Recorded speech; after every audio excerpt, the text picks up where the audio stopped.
we just have a good rhythm together, you know. He sort of feels me out, I feel him out, and we go for it.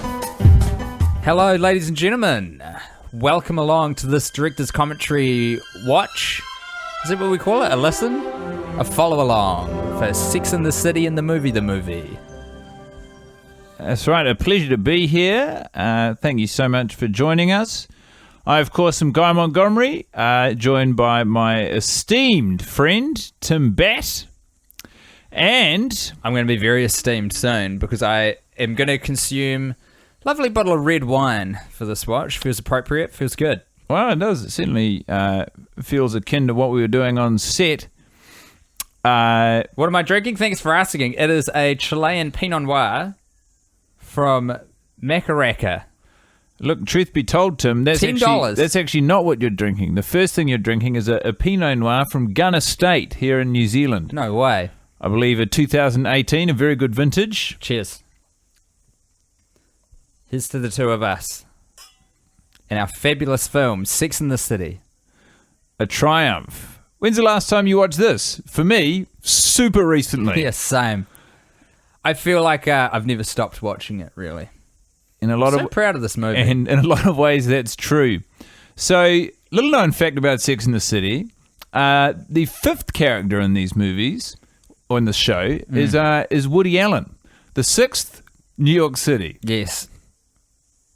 What's the seventh? There's no seventh Fashion. character. Yeah, fashion does play a...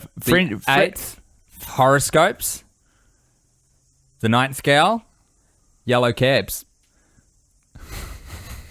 Gal number 10, rounding it off, gay men. We can put in the film to great comedic effect. Little toys for us to play with. Little Barbie dolls. How are you, Tim? Are you excited to be watching this with me? No. You excited to be talking about it? No. Are you excited to engage with it, create sort of fanciful notions about experiences on set? Oh, absolutely. When you phrase it like that, yes, I'm so excited to be here. Truly I am. There's nowhere I'd rather be than just plucked up in front of this movie, which can't stress enough we've seen quite recently, both of us separately. That's all right. So, of course, what we have here is a little bit of exposition. We want to bring everyone up to speed as quickly as possible. What's been happening with you, man? A lot of people said, you know, the movie comes out at such a reasonable clip. Why don't you keep it going at that same pace? To which we said, fuck you. Yeah, we pretty much said, fuck you. What's been going on with you since we made this film? What did we make this in? 2008. So I was a young boy of 20. Which is crazy that they handed us the reins to such a popular franchise at the ripe old age of 20 with no experience writing or directing feature films. But, you know, that's the swings that you can afford to take when you're HBO. Home box office. It's not TV, it's a movie. And since then, I think I've really grown into myself, actually. And I think you see a lot of my blind spots or experiences I've learned from played out in this film. That little moment there, Tim, where big winks at Carrie like that was from the very first episode of Sex and the City. Wow. Something I didn't know. I didn't know that Big was introduced into the Sex and the City universe in the very first episode of the TV show. He looked so young in all these flashbacks. His full head of jet black hair. He is smooth skin. Generally regarded as incredibly handsome. You seem incredulous. Not incredulous, but he sort of is hot to me in like a pretty ordinary way. Like, I don't specifically think he's super good looking. He's not to my taste. Here's the thing about Mr. Big. He can give a fuck what you think. And that's what makes him so damn delicious. But, you know, I mean, what sort of men do you... Oh, God, that and the fact that he loves to feast on human noses. Yeah. That's the other very alluring fact about Big, Guy Montgomery. He loves potatoes and human noses. What sort of men do you find attractive? I like men who like noses. So you do find Mr. Big attractive? Love him. For that simple fact. I remember when I was still a virgin, at the end of 7th form, I tried masturbating to gay porn because I thought that was the problem. Give it a whirl. Devastated to find out I wasn't gay. Oh, were you gutted? Well, it just meant I was doing poorly with the ladies. Not gay yet. Still. Who knows what's in store for you, though, you know? That's true. Sexuality is a spectrum. We're on level 33 in this. This is one of the notes that I managed to sneak in. I've snuck a lot of notes into the scripting, which I'll explain as we manage to go forward. They managed to unpick a lot of stuff I put in, but I wanted 33 to be in there because it has a lot of symbolism in the satanic community. I don't know that. The number 33, because it's half of 66. Just 3 is an incredibly powerful number in numerology and necromancy and the occult. And why 3? It's just used in a lot of symbology, a lot of triangles. It's a very strong number. Used in a lot of conjuring. So 30, I was like, you know what? Hey, can we get them to go to level 30? Would that be okay? 33? And they fucking left it in.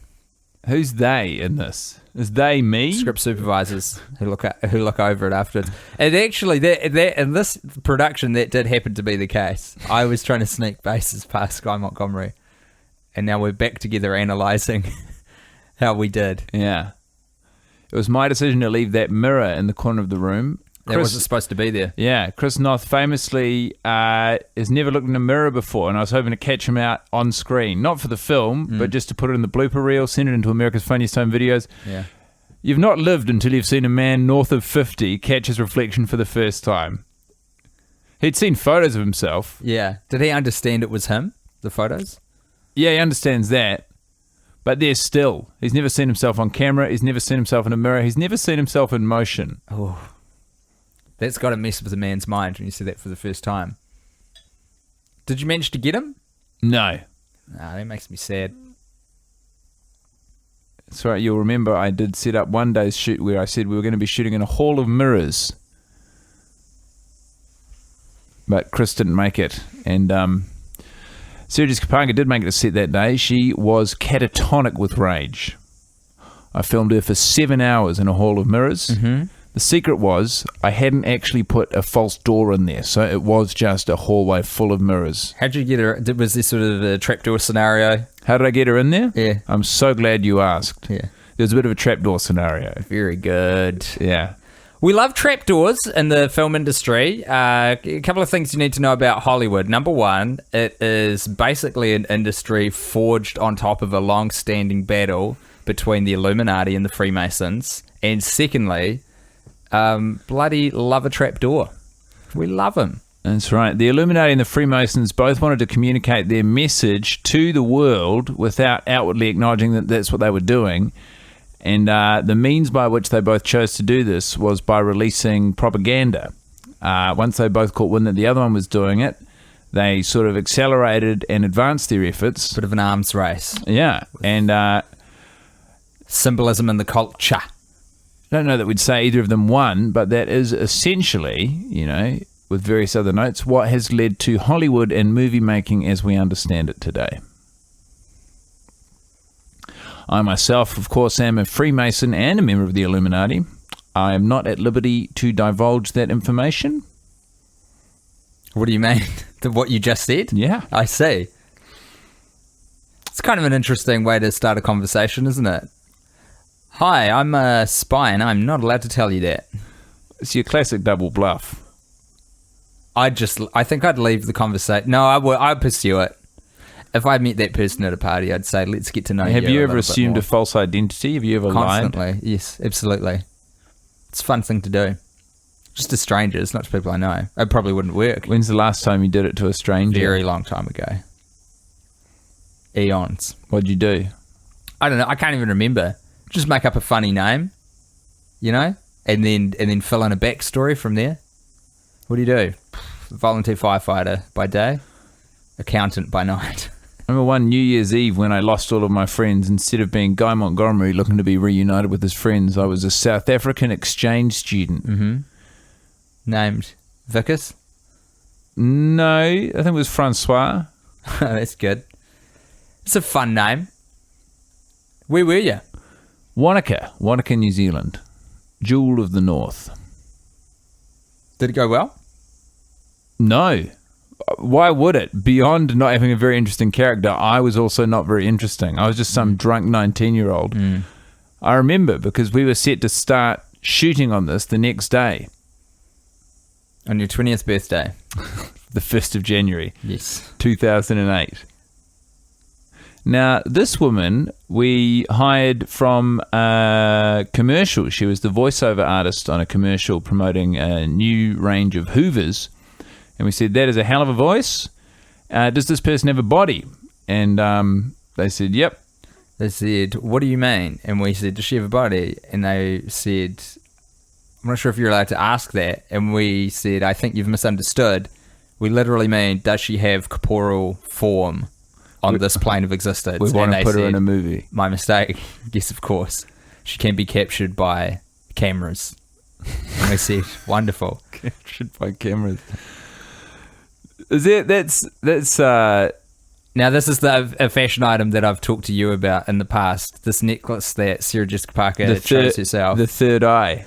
It is the third eye. This is a bit of Illuminati symbology that I snuck in again. And it's all about the concept of the overseer. Yeah. You know, ultimate knowledge, having control over one's own destiny. I, and of the course, destiny of others. didn't notice this at the time because I was working very hard on Chris Knott's knife skills. Now, I want to ask you a question, Tim, because Chris and I had a huge argument about this, a big blow up. We didn't talk for the rest of our time on production, and we famously shoot chronologically, so it made for a very challenging next 60 days of work. Do you think resting a knife on the tip like he has and leaning it on the chopping board, see how his hand's on the top, the tip of the knife is on the bottom, is good, bad, or neutral for the knife? It's bad for the knife, but it is very good for Chris. It makes you look cool. Interesting, yeah. There's no way to deny it. To almost look like you're leaning on the point of a knife, that's cool. That's undeniably cool. And you spent a long time getting Chris to this point as well. I remember coming to set after sort of feverish rewrites through the night on a lot of coffee and some things that aren't coffee. Turning up and just seeing you and Chris Noth sparring with incredibly sharp. You sort of started with swords and then got shorter and shorter. He was very evasive about doing any knife workshops because he was afraid of the reflective surfaces. He knew I was looking to catch him out, and he is very cagey around glass, any sort of reflected metal. Doesn't like polished metals. You had to blast them back to make them matte, didn't you? Even marble, yeah. And he said, I'm gonna do my chopping with wood. And I said, Chris, first of all, that's not going to work. It's not going to read on camera. And it's not, you can't chop with wood. And he said, oh yeah, watch me. And I remember we had a cheese board out that day, and he picked up a tree trunk and slammed it into a block of cheese. It was sort of a white Costello, a soft cheese. And the whole thing, 'cause it was quite warm, sort of just stuck itself onto the bottom of the trunk of wood. I said, well, you've wasted a perfectly good wheel of cheese there. Not to mention a perfectly good tree trunk. Yeah. He did not take to that. What a fucking idiot. Me or Chris? Chris. Yeah. Why couldn't he just trust that you know what you're talking about? Well, I did a lot to undermine his confidence and trust throughout the production period. So, For example? well, I mean, I remember one goof you played on him where you tied him up with zip ties and left him overnight. Yeah. It was fucking funny. But that's why you've got to learn your lines when you turn up to set, you know? Yeah, and it doesn't matter if you only get the script on arrival. I still want you to have an idea of what your lines are going to be. And if that idea does not match up to the lines that we have written, you're going to get zip-tied. You're going to be left alone for a night. It's funny. This is how we build camaraderie. Yeah. We zip tie some stars And leave them out. The way the world's going now, you know, people get so upset when they hear these stories. They say, you can't zip tie Chris Noth, respected actor Chris Noth. And I say, yeah? Well, I got a whole reel of fucking photographs to suggest otherwise. Yeah, that guy was hog-tied to shit. Couldn't move. He was furious. I kept threatening to hang a mirror over his head. He said, don't do that. I don't want the first time I see myself to be when I'm struggling. I said, well, you're going to learn to chop with knives then. He said, okay. And then that's when I got a knife out, chopped up all the zip ties. Anyhow. He was all right after that, I've got to say. Maybe to you, you sort of played not devil's advocate, you played good cop. Well, I was very much bad cop. It was. I was very keen to get one photo when he was zip tied up, which was I put an apple in his mouth like a roast piggy. Took a photo of me doing the peace sign next to him, and that that riled him up.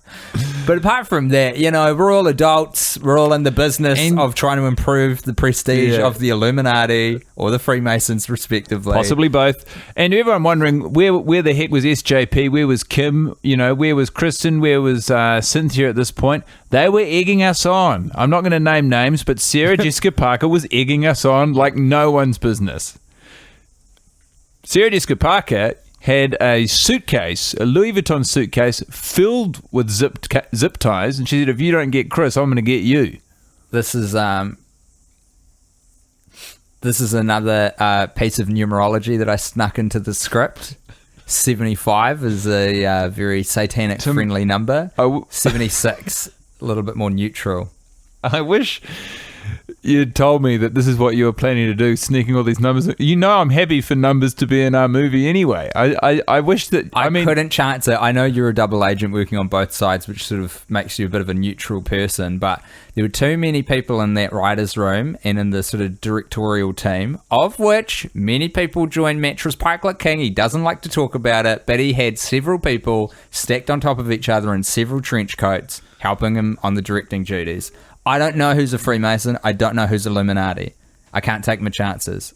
I just got to chuck a number in there and hope that they don't realise which team I'm playing for. I remember when you turned in your original draft of the film, it was entirely numbers. Yes, sir. No letters, no words, no spaces. You got it. Formatted like a script.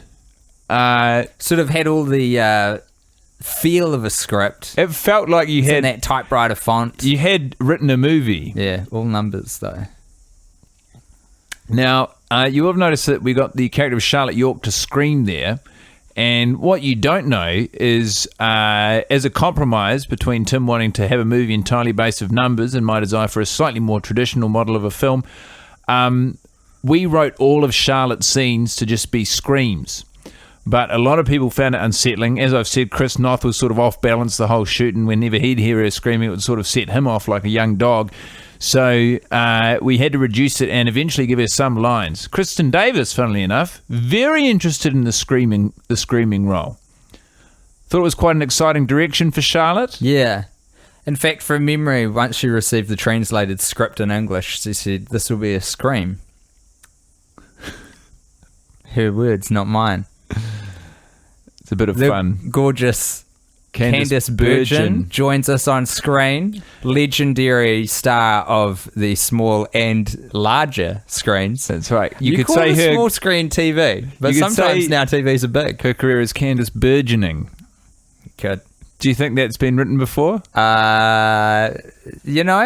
a TV guide from 1986. It could well be in print somewhere. As a pun, I would describe it as simply irresistible. Okay. Does that link into some career highlight for her or just a good song? I just really like the song. Yeah, fair enough too. So in terms of plot, story, what's actually happening on screen right now? Wow, I'll say the same thing now as I said at the time. I don't give a fuck. Film what you want. We'll cobble it together. The idiots who like this series are going to gobble it up in the cinemas. It does not make one difference. However this thing turns out. Literally, people are fucking morons. They'll pay their $15 plus $5 for a gallon of Coke, a giant bucket of popcorn, a Snickers from a freezer, and they'll watch whatever the fuck we tell them to watch. Can I ask you a personal question? Because see it, they did. People turned out for this film and we made a significant amount of money. What in the intervening years since this came out, what is the silliest thing that you've spent a lot of money on with your earnings from Sex and the City and the movie? Well, so I wasn't aware that the sort of Hallway of Mirrors or the House of Mirrors was an already existing entertainment or sort of fun park property. So on the West Coast, I went on a 2-year pilgrimage trying to buy all of the mirrors. Not commissioning your own mirrors, just buying ones that are already buying mirrors, door to door, knocking on doors saying, "You got any mirrors in the house? Can I buy them?" And a lot of people were resistant. A lot of people, I was offering serious amounts of money, very open to it. I would say I probably collected about 45% of the mirrors on the West Coast of America. Far out. I then bought a significant amount of property in Arkansas, and I just put them all on top of each other. The mirrors, just stacked them up. Stacked them right up. Are you talking after we wrapped shooting, or? Yeah. Are they there still in Arkansas? Just a big pile of mirrors? Presumably. Once I sort of lined them all up, I realised I don't know what I'm doing here. None of this makes sense, and I just left them there. If we get some, go around buy some, maybe commission some big lenses to be made, big bits of glass, we could make ourselves a laser, little heat ray From the mirrors? devastating heat ray. Yeah. How does that work? What's the science of that? I think if we got all the mirrors, okay, picture this: we get all the mirrors That's my handwriting. we get all the mirrors that you've purchased in a circle. I'd write a lot of postcards in character as Vivian Westwood and just send them out on set. I sent you a few. We tilt them Remember? up 45-degree angle, so when the sun hits it, it all kind of blasts roughly into the middle, and then we focus all of that light through a single lens into a beam. I think we've got a heat ray at that point. I'm not here to argue with you. I'm here to agree with you. I don't understand science. I think that'd be a pretty cool thing to do. It's a good use for the mirrors. That, or go around New York City figuring out who's a vampire and who ain't. There's always that. Yeah. We originally the scene of Carrie and Big sniffing the book lasted an hour, but we got significant notes from the studio saying that's too long, so we cut it down to 55. Still too long. 50 minutes, still too long. 45 minutes, still too long. 40 minutes, still too long. 35 minutes, still too long. 30 minutes, still too long. 25 minutes, still too long. 20 minutes, felt pretty good for a week until we got a note back saying it's actually still too long. 15 minutes, still too long. 10 minutes, still too long. 5 minutes, still too long. Eventually, I think it was down to about 22 seconds. And honestly, watching it back now, even that feels too long. It does. To think We we wanted could've got it down. to think we wanted an hour of that right now look. is embarrassing. In retrospect, sure, it was long, but you only get the feel for that sort of stuff once you're in the editing bay and you're seeing everything in context. Put yourself in our shoes. Put yourself in our shoes, everybody. We we've- got 250 hours of footage, which we thought was all going to make it into the fit. This isn't takes. I'm talking like we've got our selects to put in the movie. You got 250 hours stacked up. Neither of us. Do you want to know the original plot of this film, guys? Have you got 4 hours? Neither of us have written or made a movie before. You have to bear that in mind when we're sharing this information with you. Hats off to the editor, though, eh? Wow, the For fact that they real. cobbled together anything even close to this cohesive is nothing short of a miracle. Yeah. Here's to them. What do you make of this red? The wine. Yeah, that is. it's not a bad read. It was my idea to have this have music in the movie. Brand new filmic technique that Guy Montgomery brought to the fore. right. He said, "Hey, have you guys heard music?" And we said, "Yeah." The guy said, "I'm thinking we whack some in the film." We said, "Yeah." He said, "Cool." Yeah. And then you raced out of the room, running around to record shops because you'd only ever heard 5 or 6 songs. At that Well, point. I was ready to fight tooth and nail for the idea. It felt revolutionary, and I thought it was a pretty good one. And I stand behind that to this day. Yeah, you got very little resistance in the room, but you look so pent up, ready for a fight, weren't you? Well, I You're was like a ready little for one. spring all coiled up, ready Yeah. to bounce, with no place to go. I tell you what I wasn't excited about. What's that, mate? Books being in the movie. Fucking A. You and I both fought very hard to try and get all literature and books and text actually removed from the movie. We kept arguing with the several directors stacked up on top of each other in trench coats, saying, mate, people don't go to the movies to hear about books. People go to the movies to forget about books. Get them out of here. Now, introduction of young Brady, who... what you need to understand is that Guy and I have developed a lot of projects involving this young man's character.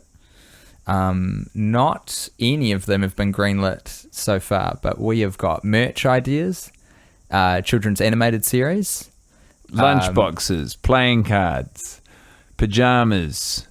I mean, we've got religions. it all. We've only made 2 sets of all this stuff, and it's all adult-sized, almost exactly to our specifications. Sort of as mock-ups, I guess, because we went into the room to pitch. But I think a lot of people were confused. I don't know what happened on the scheduling end of things, but a lot of people weren't expecting us in the room. So you can imagine the two of us show up with a lot of, to them, who is just Brady, the kid from Sex and the City, adorned all over a set of silk pajamas, a lunchbox. If you open that up, you got apples with his face printed on it. You got a deck of cards we're throwing at them with his face printed on it. And then, all of a sudden, you release 1,000 wild rats with little masks specifically built for rats of his face into a room, a couple of network execs. I mean, these people, they're so coddled. They live in such a heightened, cloistered, false version of the world. They've got no idea what to do in this situation. And neither did we. We had not released the rats before. Tell you who did know what to do. The kid who played Brady. Fucking A. Kid was a dynamo. Real joy on set. Now, the original draft, which I think I alluded to, was 3,000 pages long, didn't have any sex in it. And it almost immediately got shot back to our desk. They hadn't read it, first of all, which was a bit of an affront to a lot of hard work we did. But you got to respect their senses that in spite of not having read it, they knew there was no sex. They knew there was no sex in it because they managed to do a bit of a control F, try and find the word sex in there. I refused to put it in because of my prudish upbringing, which eventually led me to the... So we said there's not enough sex for you? Illuminati. Well, take this. And we changed out the word city for the word sex. So all the stuff about the city was now about sex, but in doing so, we took out all of the city. They said that's not going to work either. So we then took the script back. We divided it into two halves. Half sex, half city. The first half, all the characters, the descriptions, the action, the dialogue was just the word sex. So if you can imagine this scene, as it was written, would just be sex, sex, sex, sex, sex, sex, sex, sex. The people in the background, they're no longer in a cafe, they're fucking. Or, if they're dining by themselves, masturbating. Just want to say that necklace that we've got on Kim Cattrall at the moment is Luciferian. It's actually a penis going into a vagina. That's what that is. That's a lot of fun. It is a lot of fun. There's another win from me. Yeah, that was a big one, actually. Team Satanism. You got a lot of agendas you were trying to get into this film, Tim. Yes. Gay agenda. Satanist agenda. My agenda. Yeah, you kept trying to get a shot of your calendar in there. Yeah. Why was that? I thought it was very important that everyone get on board with my agenda. Here it is. 4:30 a.m. Rise. 4:45. First coffee of the day. 5 a.m. I'm off for a run. 4 kilometers. Don't go too hard, but go very, very fast. 4 kilometers at full speed. 5:30, you're in the shower. Start cold, get to warm, never go hot. By 6 a.m, you want to be sat down at the breakfast table, tucking into human noses, preferably. If you can't obtain them, pig snouts will do. It's going to get you through the day. Then I'm on my Underwood typewriter from about 7 in the morning to 7 at night, and then off to bed. Those are the weekdays. The weekends? You get everything in reverse. The AM becomes PM. So you get up at 4 p.m., 4:30 p.m. Yes. Have a coffee at 4:45 p.m. Yes. But otherwise, it's exactly the same thing. Yeah. Now, here's a fun fact about Smith Jarrett. I fucked the ever-loving shit out of him on set. How was that? Fantastic. Is the he a man good lover? He's an electric lover. He's very generous. Dumb as a sack of hammers, though, that man.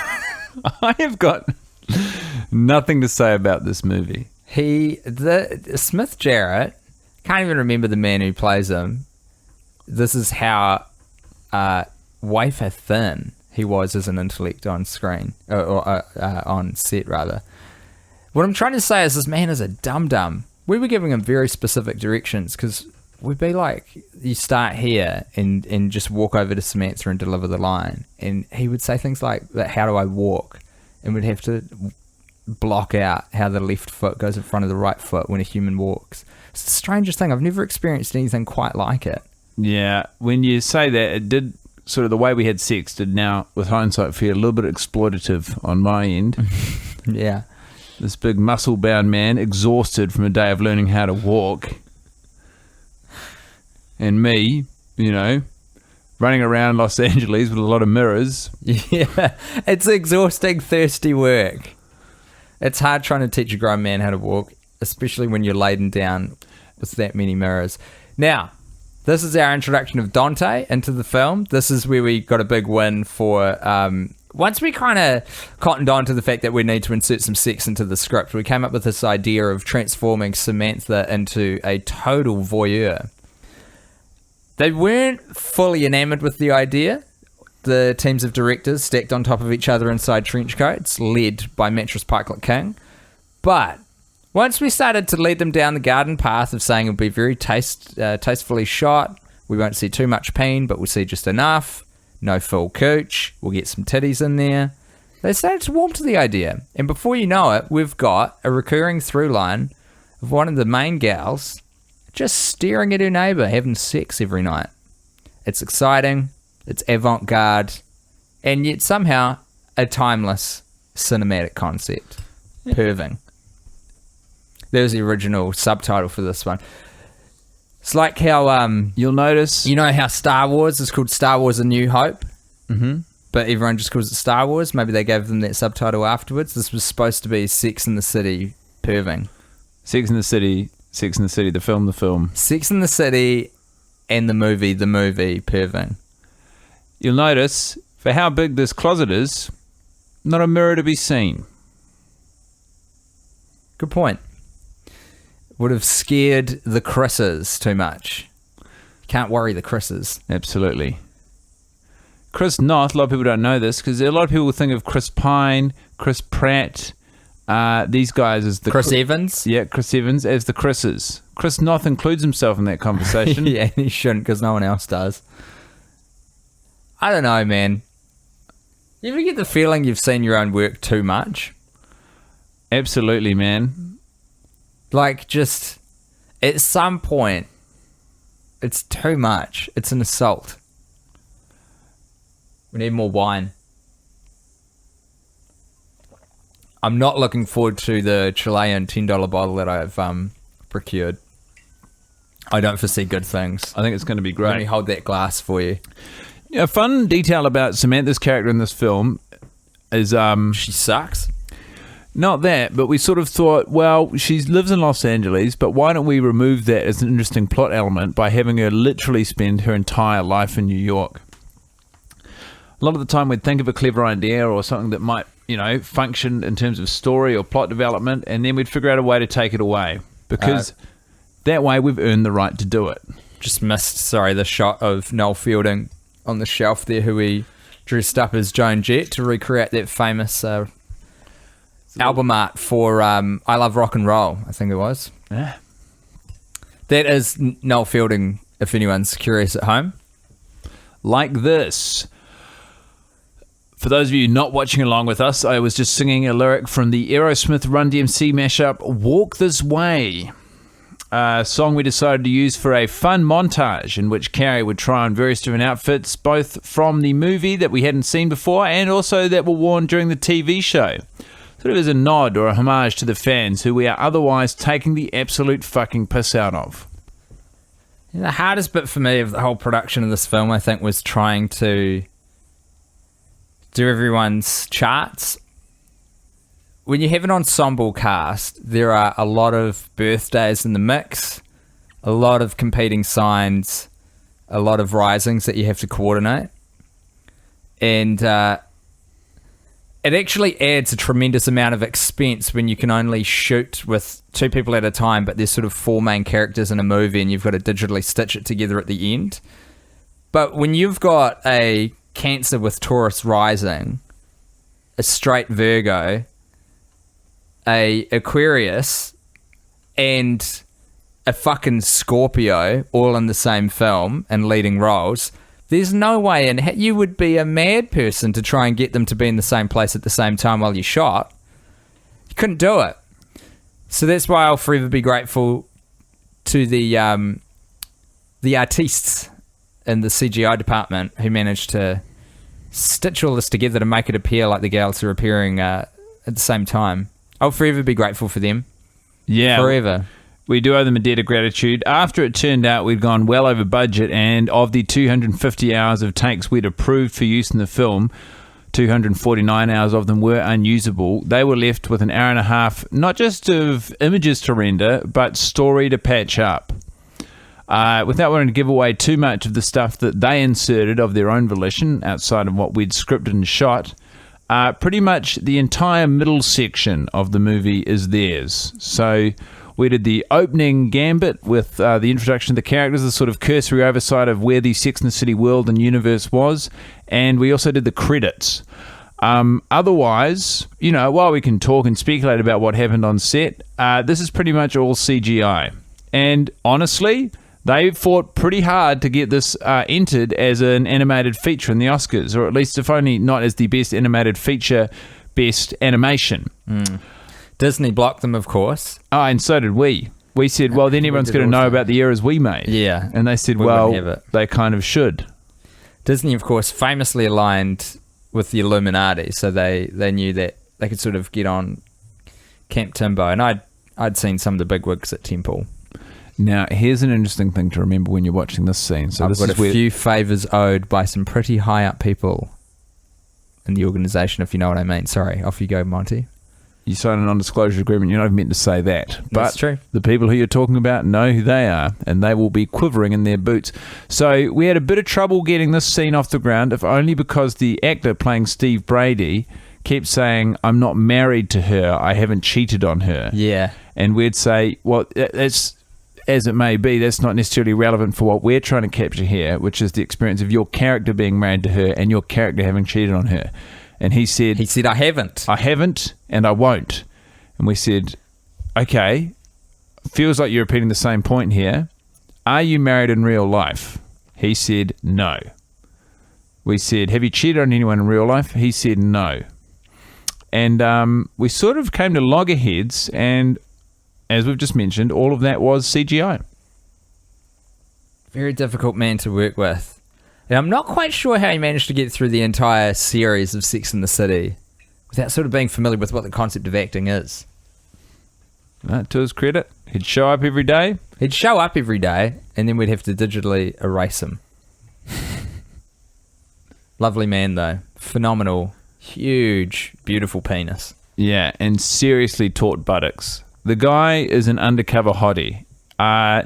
Or actually, no, not even undercover, because he is outwardly attractive, but he's more sneaky hot.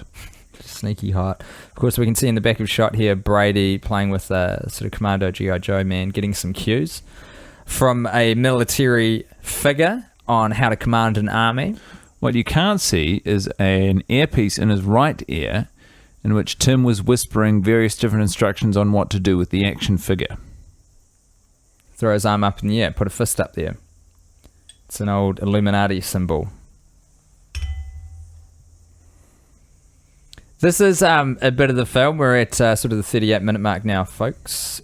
Where certain storylines start to unravel, and we are testing the audience at this point. It's got to be said.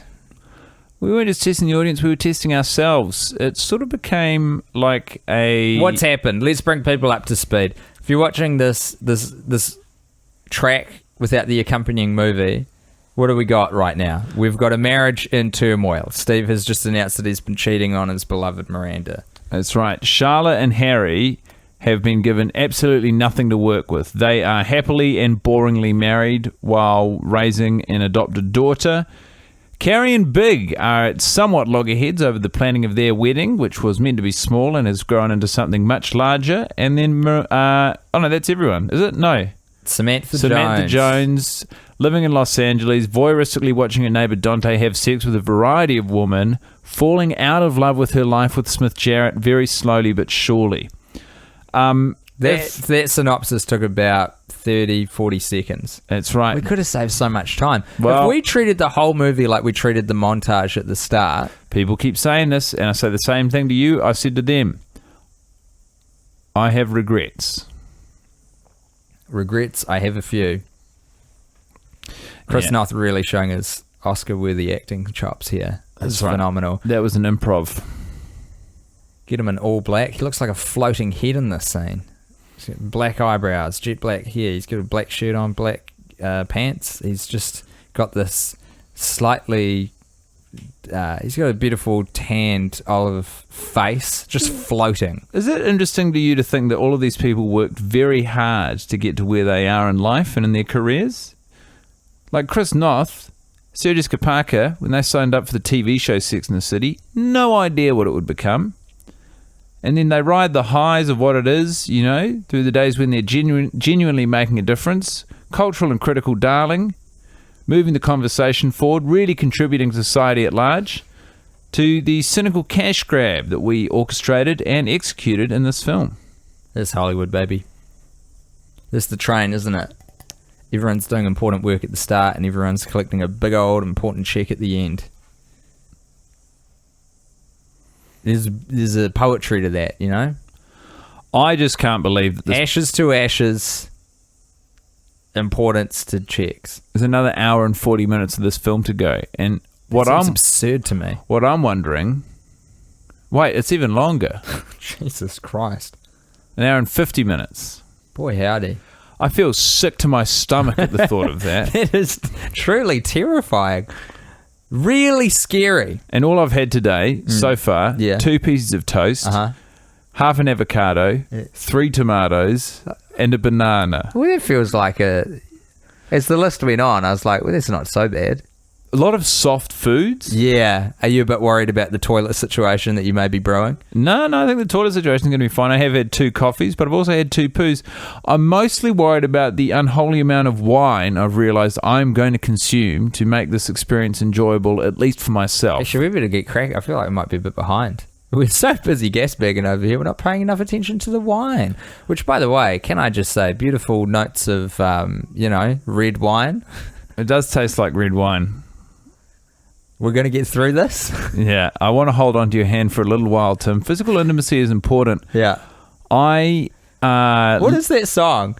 We're going to get through this. Daniel Bedingfield? We got to get through this. I'm gonna make it through.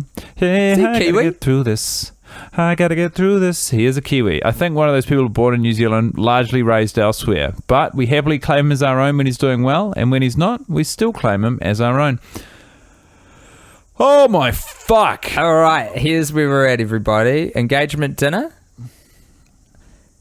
Sorry, rehearsal dinner for the wedding, day before the wedding, which is very high stakes, a real hangover style, like putting something too close before the big day. And lo and behold, it does blow up in their fucking face. Because this is where the seed is planted by Miranda telling Big, don't know what you guys are doing. Marriage ruins everything. Smith Garrett trying to smoke a fucking stogie like Duke Nukem cracks me up every time I see it. He is a boy in men's clothing. That's right. He kept putting it in his mouth and going,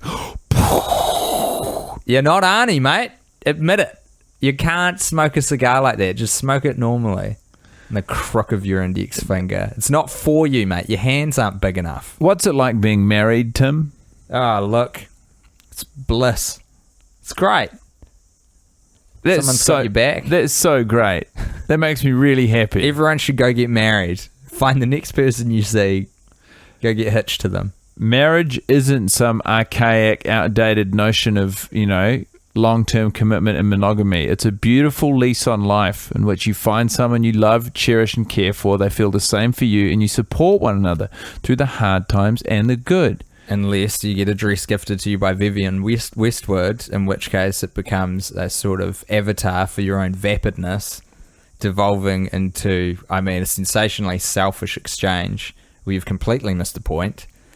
And ultimately, as a result of your dwindling years and lessening prospects as time goes on and your looks begin to wither, one of the few assets you have left, a gradual acceptance that you're going to be with this person who you don't particularly love, but, Mr. Big's the only man chasing me now.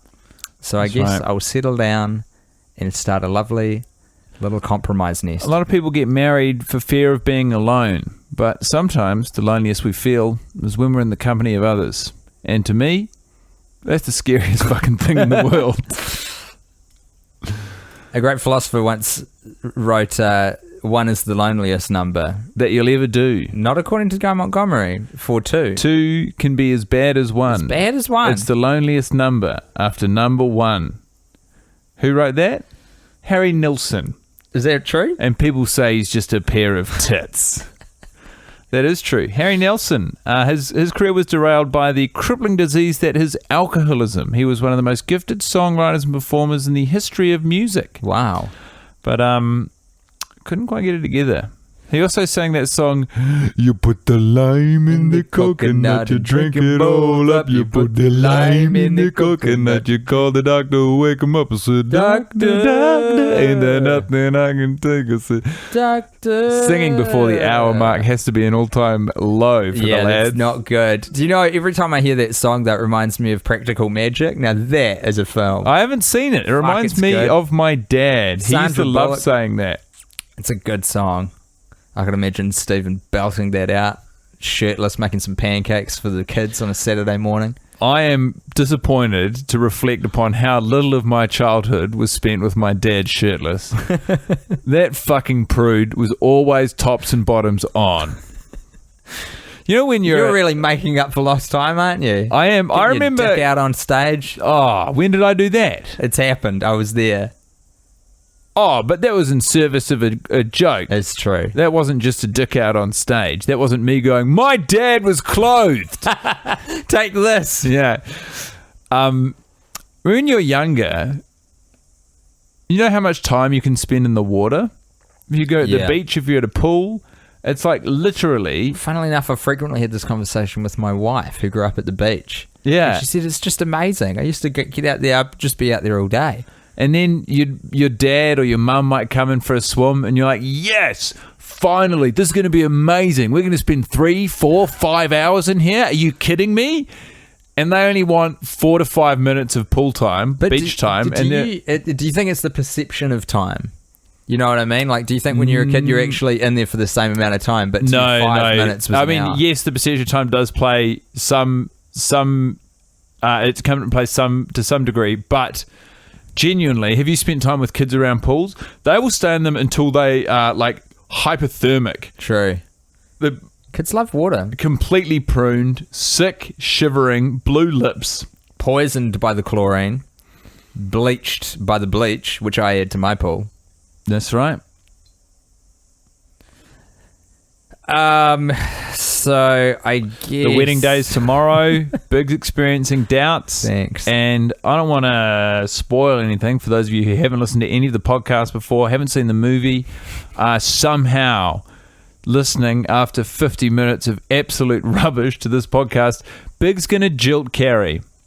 And Not our best work, this, is it? no, it's had its little moments though. Sometimes you throw some wine and a full head of steam in the mix. The other thing about this room is when you spend too much time in it, it becomes completely filled with CO2 and completely devoid of oxygen, which I think is a cognitive impairer rather than enhancer. Well, what about we get some fresh air in the room? Yeah, not a bad idea. Literally nothing to stop that from happening. It's just me getting up, opening a door. You going to do it? It's a little treat I'm going to say for the hour mark. We're allowed to exhale in 10 minutes. Okay. Big moment for the Sex and the City franchise, this. Carrie Bradshaw, the perennial single gal. She is a shining beacon of fucking, dating, and, you know, meeting guys. And now here she is on her big wedding day. Finally. What a image. What a vision. That's right. Mr. Big, however, is not doing so well. He has found out that I've left a mirror in the bathroom of his trailer. That's not Mr. Big, that's Chris Noth. And we filmed him trying to call someone to press charges and then overdubbed it with dialogue in which he was freaking out towards Carrie. My God, Tim. Seems so expensive. Seems like such an expensive way to go about things. He wasn't happy, though. It turns out, though, and we can say this definitively, there's no law against making someone sort of look at themselves in a mirror if you don't use physical force, which we didn't. So charges were dropped. we got a movie out of it, and you got treated to that gorgeous scene of Big on his phone. There was a man standing in the back there in a very Father of the Bride posture, which I've never noticed before, smiling on in a wedding suit. No, Who's that fucking guy? I don't know, but it is. I didn't cast him. None of these characters have parents. Dark, man. Well, we know that Steve's got a mum with advancing Alzheimer's that is mentioned in the script. Otherwise, I didn't put that in. I've not heard a word in either film. But that actually is in fitting with the lore of the franchise, which is that all four of the gals spawned forth from a plant rather than being born of man, which is why we follow their adventures. look, we have a lot You of. ever heard the phrase two peas in a pod? Yeah, Sex man. and the City's where that came from. Because Samantha and Carrie came out of the same pod. You're 5 years old. You're only allowed to ask 5 people to your birthday party. Here it goes. Who are they? Oh. 5 years old? I've got no memory of... Well, all right, I can soak up 3 spots with my siblings. No, you're not allowed siblings. Far out. Maybe you should answer this question first, and I'll get in the wake. Sam Manson. Shout out. Yeah, that friendship soured. Oh, sorry to hear that. Not 5 years later, he pushed me into the urinal when we both went on a toilet break during class. I went back upstairs, my front absolutely covered in urine water and urine. I said to our teacher, Trish Daniels, I said, Trish, Sam pushed me into the urinal. She said, don't blame other people, Guy. You had a little accident. Seriously? Yeah, you reckon that stuck with me? It really seems like it has. That's fucked up, man, but also sensationally funny on his behalf. Why isn't he a stand-up comedian? Sam that I know Manson, about? Christian Armstrong, Kit Hunter Welsh. Shout out. I'm 5 years old. Who are my friends? Sam Idlewind Dunn. I used to love that kid. Shout out. I used to love him, but I also didn't like him because he was a faster runner than me. And running fast was one of the things that I thought was like a key attribute to my personality. So they call him the Flash. And Ben Pryor. Shout out. Pretty shit birthday party. Yeah? What are you going to talk about at 5? Probably trying to make amends after pushing your mate in the urinal. I reckon that is sensationally funny, though. That's a good wicket from him. 10 years old. You're allowed 5 people at your birthday party. Who are they? Oh, fuck me, mate. I mean, I'm not sure that this makes for the most blisteringly hot audio content, but Luke Parker's in there for sure. That's what I want. His dad works for I think they're called BMG, and they were like some sort of subgroup connected with Sony, and he had a PlayStation before anyone. I remember spending a lot of time playing PlayStation at his place. Having a PlayStation at a young age. Tim Morton, shout out. Before we give a shout out to Tim Morton, can I just say that having a PlayStation at a young age, I think, is a lot like being a celebrity when you're older, where it's very difficult to tell who is friends with you for who you are Very true. and who is friends with you for your status or ownership of a gaming console. Yeah. It's a hard one to tease out, but I think you care less when you're a kid too. You're just like, fuck, I'll take it. Doesn't make a difference. You're at my house. A little bit less self-analysis. Maybe there's something we can all learn from the child inside us. And you, as the guest, are going, but this isn't fair because you always get to play. It's at your house. Daniel Dixon, Shout out. shout out. What's Dan Dix doing now? Fuck, who knows, mate? Haven't looked him up. No idea. He's good value. Probably Mark Gibson. Yeah. He's definitely there. Shout out. Shout the fuck out. Most of the people I've just named, in fact, I think all of them, and I formed a sort of a tribute act to the Spice Girls, and not once but twice. Called the Herb Boys. We won talent contests performing as the Spice Girls, the 5 of us. Amazing. Guess which girl I was? Baby. No, Sporty. It's Huh? the only one of us who could do a cartwheel. Really? Yeah. What were they teaching those 10-year-old boys that they could not cartwheel? Emotional crescendo of Sex and the City and the City, the movie. Fuck. This is a moment of high drama. We have used slow motion in the film for the first time as Carrie Bradshaw slams her bridal bouquet into Mr. Big's stupid face while Charlotte grabs her like a mama bear clutching a threatened cub to her bosom, ushering her to safety. We have tears, we have screaming, we have disappointment and a broken heart.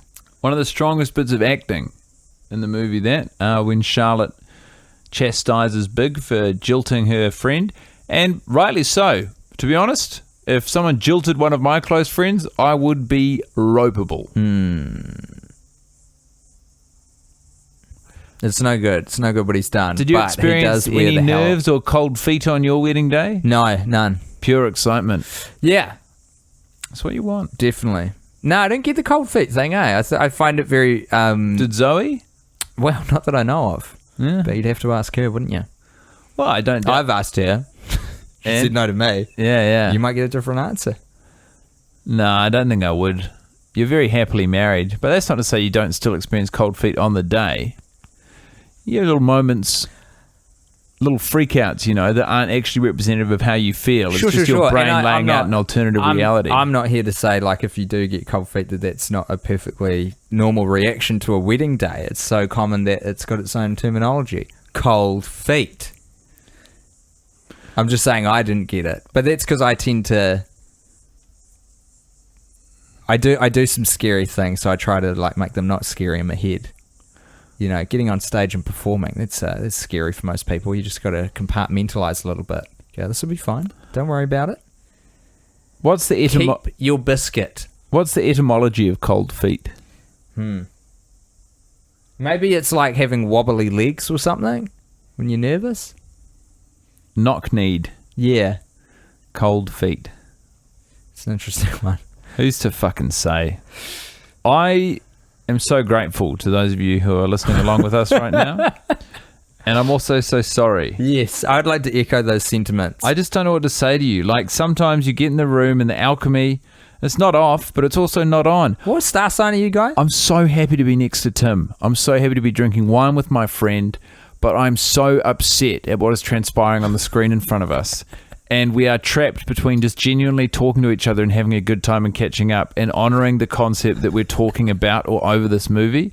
And honestly, the whole situation is no man's land. It is a fucking mess out here. Nothing we're saying is of interest, not just to you, but to us. How do you think we feel? It's 10 times worse. Here's the problem. One of us is always in this kind of shallow, but very rarely do both of us find ourselves in the ditch, and yet here we are. It's coincided. Well, let's implement some positive thinking Let's get techniques. some strategies in the mix. Let's go at it. What star sign are you? Libra. Libra. What's Libra all about? Is that the weigher? It's the scales of justice. Oh. That's what I say. I said that to someone who does astrology recently. They said, that's not what it is. I Oh. said, definitely is. And they said, you're wrong? Yeah, but I said, to be fair, I'm right. What did they say it is? I didn't listen. I'm obsessed with the idea. I'm the scales of justice. 10 alternative names for Carrie Bradshaw. Margaret Middleston. Oh, stumbled at the first hurdle. Felicity Huffman. Ruby Knox. Andrea Colleen. Sarah This is a Nigel. bad time to even mention it. No, no, no. Find another time. Later. Well, it turns out I couldn't get her out of the honeymoon, but I got us in. What? I just booked us 3 seats on the flight. Mexico? Here we come. I can't go to Mexico. I have a job. Very recently, I was just looking at it. And we're back. Little technical glitch. Yeah, there, but you'll be we're all- upset to hear that was not a strategy meeting in which we regrouped and planned how to make the remaining hour and a half of this recording more enjoyable. It was a minor technical glitch. Should probably note for my own technical prowess later, 58.56, 58.57, 58.58. Anyway, It was important to us that we took the characters outside of New York City, famously the sixth character in the franchise, and to Mexico. Otherwise, it was going to be very difficult to put in some slight racism, which, for whatever reason, it felt like we should put into the film, if only to represent the time and place we were at culturally in 2008. it's the four tent poles of doing a big budget film. You've got to sell it to young adults who have got that disposable teenage income from their after-school jobs without having to pay rents or mortgages. You've got mums and dads who need a date night out. You've got the elderly who are on a pension with a lot of time to fill and need some entertainment product. And, of course, racists who have inherited tremendous wealth from their forebears, presumably who have stolen it. Yeah, built on the backs of hurtful and harmful ideology. But that's how you get a movie made these days. Those are the four groups of people you got to appeal to. You see, making movies, it ain't so hard. You've just got to get out all of your morals and hit pause on them. Hit pause. You keep going. You hit pause on the morals. Slow down. This was the first time Sarah Jessica Parker's appeared on screen sans makeup. We call it El Natural, which actually means the natural in Spanish, surely. Doesn't make any fucking sense, does That's it? right. That does mean the natural. Now, Tim and I slept in this bed for a week. They filmed around us. When we first arrived in Mexico, we went on a huge Oxycontin binge. Did not end well for either of us. Well, you say it didn't end well. The thing about that is, if you analyse the experience that we had on our Oxy bender from just the end point, sure, it didn't ultimately end well, but the memories that I've taken out of that 7-day voyage of discovery through a beautiful land of Mexico, they will last me a lifetime. Well, hallucinatory as they may be, that is true. Well, did we or did we not go to the most stunning display of luchador wrestling that you've ever seen in your life? Well, in a sense we did, in that we visualised it, but in another sense we didn't leave the room for 7 days, Tim. So no, we did not. Riddle me this. Did we or did we not I feel see like a Matador show second to none? The answer's going to be the same, isn't it? Because, again, we did indeed share that experience, which I think... Final question. Were we at a J-Lo concert in Guadalajara, Mexico? Yes or no? Well, that was the one time we left the room, and it was sensational. Jennifer Lopez really brought it. A back catalogue of nothing but the biggest hits, including guest appearances by none other than Ja Rule. R.I.P. Ben Affleck, who was her partner at the Shout time. out. Yeah, huge shout out to Ben Affleck. He couldn't sing, but he did deliver all of Matt Damon's lines from Good Will Hunting. We said, why is he doing Matt Damon's lines? He didn't explain it. It was incredible. Is that true that they were together in 2008? Who's to fucking say? Yeah, literally no one, so don't look that up, fuckers. Tim, I love you. I love you so much. I have so much respect for you. We're I gonna really get love through the way this. you live your life. I do. I think you got a great heart. You got a really good energy. When people meet you, they're excited to get to know you. You've got a warmth to you that cannot be taught. It cannot be bought. It is entirely yours. But what you're doing to me and what we're doing to each other is not healthy. No. Neither of us are in a good place right now. Let me repay the compliment because I feel like I really left you hanging out there. No. It wasn't nice. I don't want. know. I don't want. I know. I don't- hear you. I don't want a compliment. I know. I want one during this record. Sure. But if we both give out our really generous compliments now, It takes away from what you've done. it doesn't do that. It's just what's left for us. Oh, I see. All right. Compliments are nice to give and to receive. Well, God, there will be a little something waiting for you a little bit later on, unless I forget, in which case I will feel very bad. I won't mind that. Right now, it's time for more shit fuel to get into Charlotte's gob, because a misplaced blame has been laid with some Mexican cuisine, or actually the water supply, isn't it? Whereas, in fact, this is an answer to the question: if one consumes nothing but chocolate pudding while on holiday, will one retain the solidity of shit for which one is accustomed? The answer to that is no. Credit to friend of the podcast, Mitra Johari, for accurately pointing out that the misguided notion within the world of the film that the water that Charlotte gets in her mouth during a shower is what made her sick is wrong. Truth be told, you go to Mexico and eat nothing but chocolate pudding from Poughkeepsie, upstate New York for a week, your insides are going to become ruined, very fluid. There's nothing to keep that stuff in there. There's too much fiber. There's a lack of viscosity is what there is. Straight through. You need viscous shit, everyone. It's important. Like a kid in a hydroslide. That thing's going to come out of the bottom with no control. But even worse, it'd be like Jell-O going down a hydroslide. Oh, it's disgusting, isn't it? Wish I was on a hydroslide right now. Surrounded by water, these women refuse to get in the pool, despite the fact that they're all in their bathers. What's going on there? They're adults. They don't understand how much fun there is to be had in water. That is fucking true, eh? It's so weird. Kids get it. There's a few things that kids get. Absolutely. Number one, racism is a social construction that should not be bought into. It is not a natural proclivity that children possess. It must be taught to them. And number two, the water's for getting in. It's not for sitting around. As adults, so often we say, I wish there was a pool. I wish I was near a body of water. How about you change the framework and the structure of what you're saying to, I wish I was in the pool. I wish I was in a body of water. The amount of what's time crazy? I spend at the beach in my 30s sitting on the sand next to the water is fucking insane. Do you want to get in? I'm waiting. I'll go in for 40 seconds, followed by 2 more hours of lying on the sand. Yeah, the incredible miracle that is being in a body of water. You are weightless. Your body, as it exists in the real world, takes on an entirely different form. You are literally floating in as close to what is a representation of zero gravity or space as we have, so long as we're bound to Earth.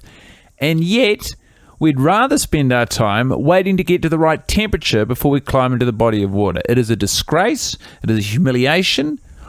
To all of the children listening to this podcast, I say this. Please give us some notes. We're running out of ideas. Send in some finger paintings. Luckily for you, Guy Montgomery, we do have the good book here with us. The Sex and the City and the movie book. Here we've got a lovely photo of SJP. These photos are fucking phenomenal. Look at that. Look at how crisp that is. Look at that. Look at that photo. There's a caption there. Can you read that aloud? At the end of the trip, finally ready to face her mailbox full alert, Carrie checked her messages. But when she heard Big's voice, she impulsively threw her phone off a cliff. Do you know what we should do? We should follow along with the book because I think this is set out sort of chronologically with the film. In fact, we've really missed a trick by not having it open from the start. So this book, if you missed the introduction of said text into this podcast project, came from the City Tip in the nation's capital of Wellington, courtesy of my older brother John. Went to the fucking dump where people get rid of all the things they don't want in their life anymore. And what did he find at the shop? The Sex and the City, the movie book. And what luck. Here we have Michael Patrick King saying, in the Mexico sequence, I initially had Carrie taking full responsibility for what happened to her, but then I decided she wouldn't have come to that understanding the day after being jilted. So instead, I turned it into a We Hate Men scene. There needed to be an element of margaritas and fun, but without taking it to a Girls Gone Wild level. That, of course, is soon to come when Charlotte Poughkeepsie's in her pants. Girls Gone Wild moment would be more like if they all got some new fellas. Absolutely. Wouldn't it? Could we get some more wine in this situation, Monty? If it's possible. Definitely going to sneeze. Here it comes. Please take that burst of energy to the door and get some fresh air in this. It's probably been an hour. We've earned it.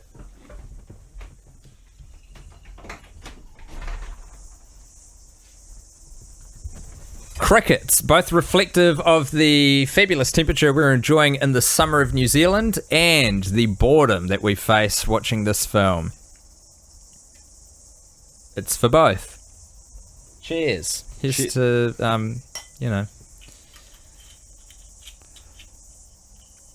Oh, it tastes weird at the bottom. Got some sediment or something. That $10 bottle of red that I've bought, I don't think it's going to be bloody scratch on this. I reckon it's going to be okay. This was $14 from a liquor shop at 9:40 a.m. on a Monday. You're really setting a strong character for yourself walking in, buying a bottle of red before 10 a.m. Sorry, I meant PM. Oh, okay, sweet. Well, that's perfectly normal. So I suppose at this point we're meant to be invested in Carrie finding her feet and becoming, comfortable and open to the idea of returning to the real world, facing her fears of a public humiliation in the name of being jilted by Mr. Big, and sort of taking ownership of her property again, which was sold and re-bought, as though that is something that we, the movie-going public, can empathise with. But truth be told, at this point, what you're probably thinking as a movie-going person is like, why the fuck are we in Mexico if no one's going for a swim? Why are we in Mexico sitting by the water? Get in that Mexican Ocean. What's the ocean that Mexico has? What's that one? I think it's mostly salt water. Very good. Yeah, I'm quick. Even when I'm slow, I'm quick. Some birds of paradise in the garden there. A fabulous flower which has evolved over time to look like a bird to stop other birds pecking at it. Is that true? Probably. You retain a lot of information. That is unhelpful. It's true. Isn't it interesting? Wouldn't it be great if we could sort of, I guess you can control the way you file memories and what you remember and what you forget. I don't think you can. I think it's just constantly in disarray. You have no control.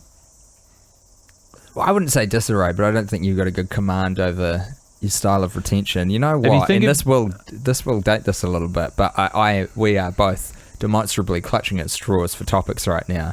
Was reading about a couple who have been twins, genetically modified human babies, who were created using a technique called CRISPR by some Chinese scientists under the guise of increasing their effectiveness of not getting HIV, right? Protect them from HIV at a genetic level, which just so happens to have the side effect of making them super intelligent. And everyone's like, you guys are full of shit. You're making super smart babies on purpose. Stop doing that. It's unethical. Holy heck. Yeah, scary stuff, man. It's happening now. It's happening now. They're born. They're in the world. That is incredible. Yeah. Do you think if someone else was to look upon your brain or the way your mind functions or your memories are organized in the same way they might look at your computer or desktop, they would understand the layout? No. Or they would think, Jesus fucking Christ, you've got to rein it in, my guy. Yeah. Definitely. The latter. I feel like if someone did that to me, they'd see lots of folders neatly named and organized. But then if you open up the folders, they're empty. They'd be like, empty, or like there's a lot of stuff that's been misplaced, misfiled. I see. And they'd be like, on the level, you walk into a house and you're like, what a tidy, lovely house. You open one cupboard and it just bursts open. Exactly. It's about time we introduced Jennifer Hudson to this movie. Hot on the back of winning an Oscar in the year 2007 for her role in Dreamgirls, Jennifer Hudson was actually cast over Kelly Rowland, who the role was originally written for. The producers thought that Jennifer Hudson was the hotter hand, given her recent Oscar victory and her... Kelly Rowland passed away. No, she's alive. That's good. She's going great. To hear that. That's very good. Hey, we're in a Starbucks. Yeah, we're in Starbucks a lot. Starbucks, Smart Water, Sprint Mobile. But there's no labels out to camera while we're in Starbucks. You don't need them. It's known we're there. Every time they drink a coffee in this movie, they're drinking it from Starbucks. When are we getting Peter Kim of peterkim.com fame on the fucking pod? When I'm back in New York City, I'm going to take him for a nice Italian meal at the same place where Charlotte's water broke. I'm going to get a microphone for me, a microphone for him. We're going to shoot the fucking shit, my guy. Magnifique. Absolutely. That is going to be hot shit. I need to be there. I think I need to come over to America for that. Any working actor who's built their own website is a friend of mine. Absolutely. And I say that with full confidence because they are not out of my league. Fuck, I'm looking forward to getting to chat with him. I got to come over for a day. Absolutely. We got to suss that out. Not cheap, flying from New Zealand to the States. Nor vice versa. Yeah, it's essentially the same price, isn't it? Almost exactly. And the same distance. You're just going in an opposite direction. Is it slightly different, though, because the world's turning? I don't know. It's probably the same. I flew recently 16 hours direct, Chicago to Auckland. Christ alive. That's a lot of time in a plane, isn't it? Well, it's just incredible. the fact that you can do that at all. Yeah, isn't it? I think to look at a map, you Yes. know, and say... Take that- a map. and look at at it. it. Yeah. Now, look at Chicago. Yeah. Now, Illinois. look at Auckland, New Zealand. You can get there in less than a day. That's fucked, eh? That is crazy. We've never had that before. Jennifer Hudson is What was playing... the first generation to have, like, broad air travel? Probably our folks. Wow. It all happens so quickly, and immediately we take it for granted. And it's Yeah. important we do. Otherwise, we wouldn't demand more. We'd be my happy with... Delta flight's an hour late. Yeah, welcome to the fucking majesty of being in the skies, cunts. If we didn't... Sorry, shouldn't have said the C word. You're right. Awful. That's the thing that sets this podcast apart from the others. The C word. I don't know, man. Look at you. That rat that you're holding, currently dabbing your brow out of exasperation. Is that the word I'm looking for? It's from our friend Elsie, who probably doesn't listen to the podcast anymore, but made a sensational Brady the Rat King cosplay herself and gifted us one of the many, how would you say, sewn rats that she made herself by hand. Gorgeous little critter. Soft to the touch. I won't let my dog eat it because he will eat this alive. I don't doubt it. Killing them both. It's interesting, actually. I don't know if it's our relationship with the format, the podcast, one another, or this particular movie, but I find it much easier, almost as painful, but much easier to sift, dig, and mine for material to talk about in watching and instead reflecting upon the movie than I do in discussing the happenings of the movie as they unfold in front of us. I have not felt so bereft of ideas and inspiration around Sex and the City, the movie, as I do right now. And it's not that they're, not throwing up offers. Did we miss Lin-Manuel Miranda's appearance? We just did then, but don't worry, Fuck. he's back and There he better is, than ever. right there. In the cap, that was him, right? In the hallway? Yeah. Fucking great stuff. He's met Obama lots of times. That's pretty cool. He's also made a tremendous body of work himself, but... You go on a date with Carrie Bradshaw. You are peripherally aware of her as an author, a sexual anthropologist, as she describes herself in the first episode of Sex and the City, the TV show. Oh, look who's been watching the pilot. It's a good pilot. It's a good show. Honestly, the fact that I'm reducing the component parts of it, the series, to this is... It's more an indictment What's on... your question, guy?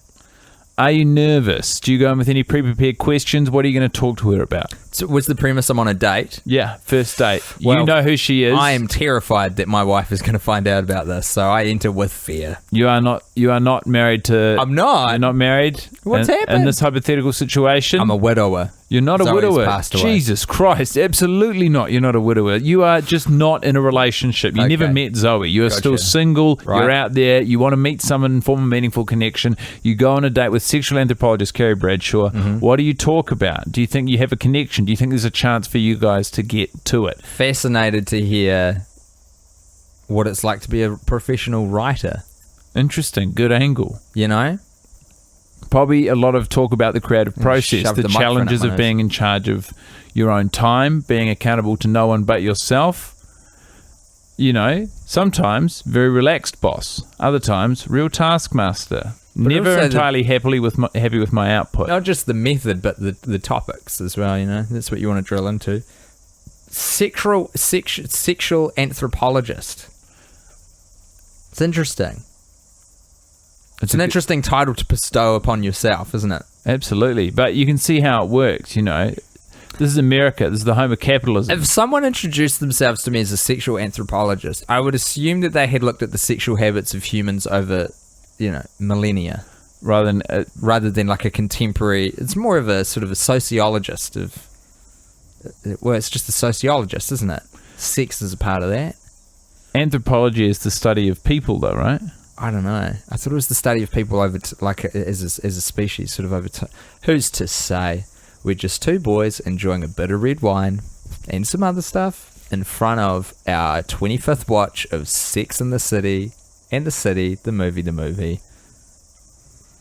Here's Samantha Jones with the weather. It's a fucking good belt, that. Another Luciferian symbol I managed to sneak in. It is the serpent, ladies and gentlemen. Known for its power. And that's about it, actually. Snakes don't take shit from no one. I love A, Samantha's hair in this scene.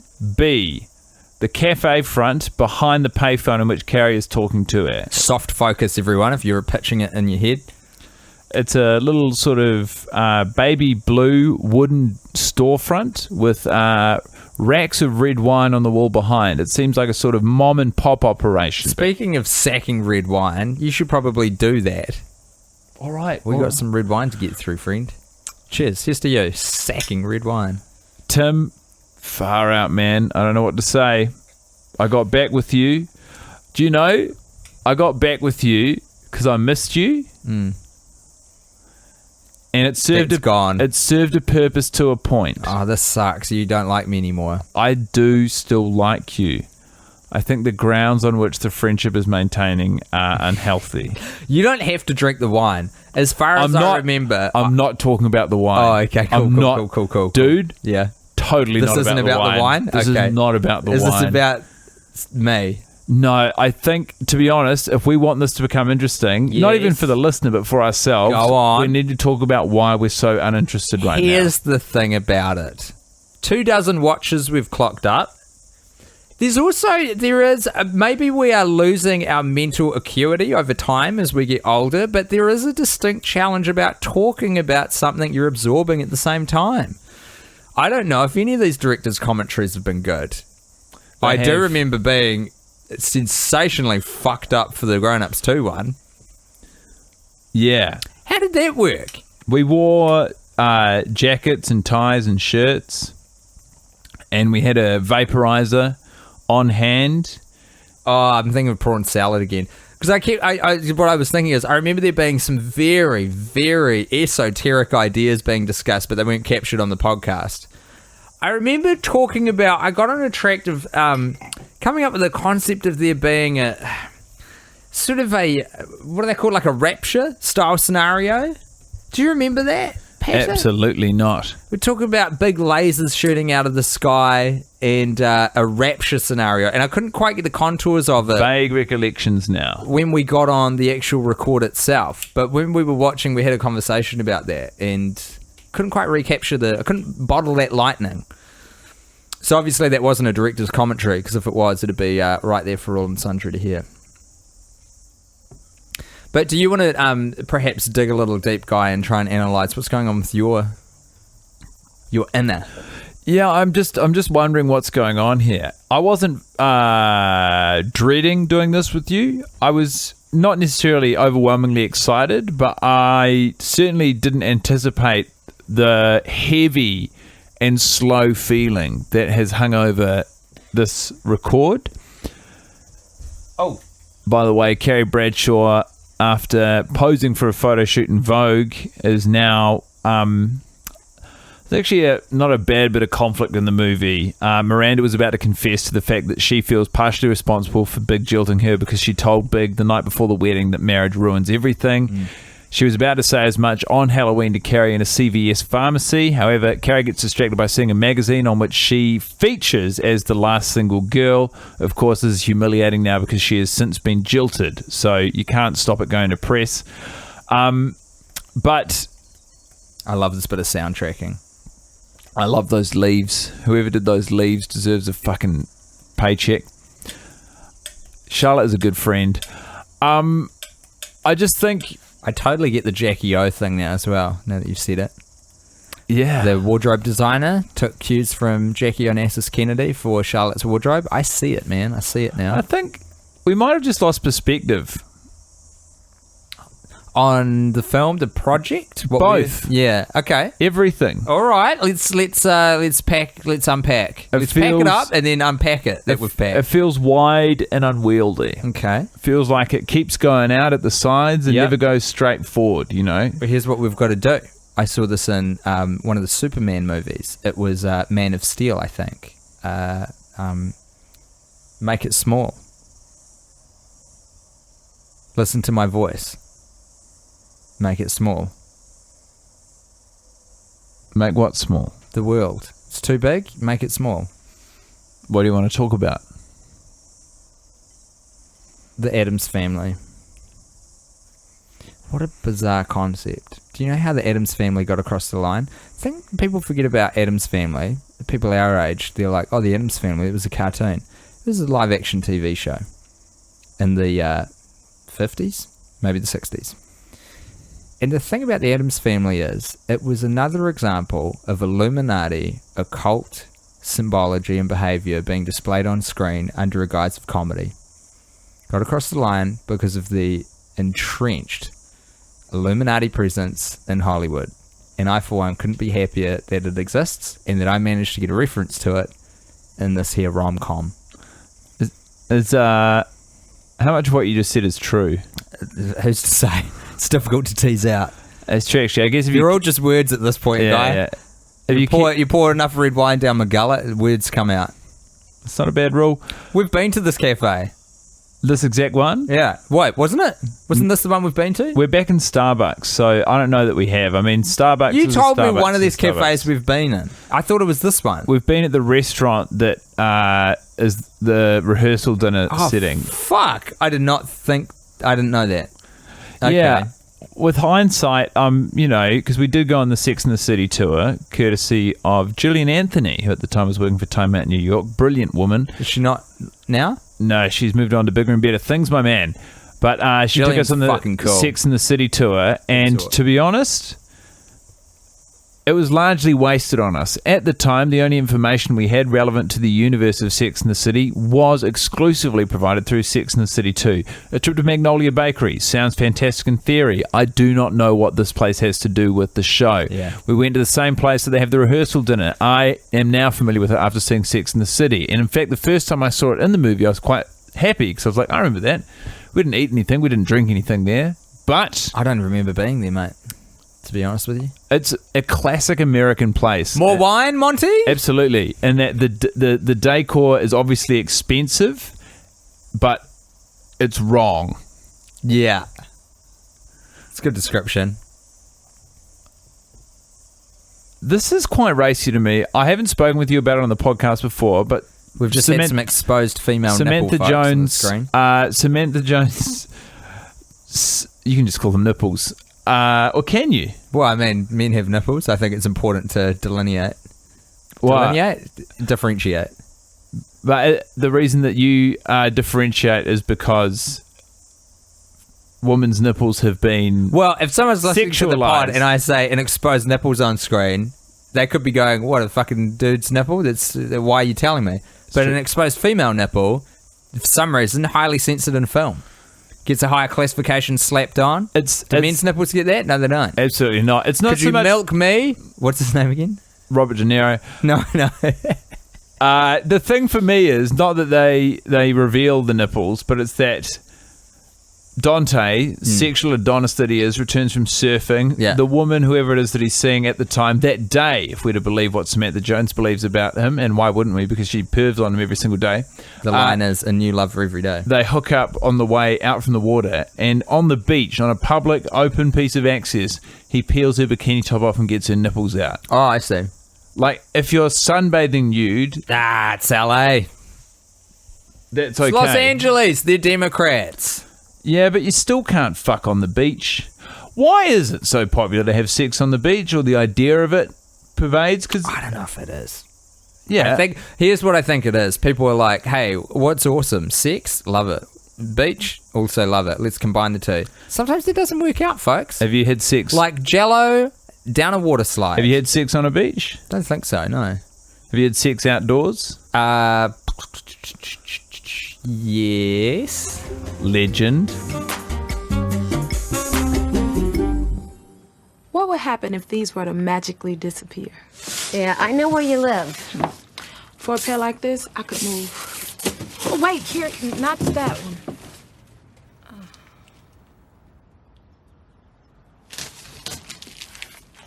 So you want me to get rid of it? No. No, it's too beautiful. I'll just, bury it. Deep in the back, like I did my feelings. Do you miss her? Every day. Oh, it's weird. I haven't cried very much at all. Well, no, maybe you're only allotted a certain amount of tears per man, and I use mine up. When did that happen, I wonder? I think very recent. And we're back.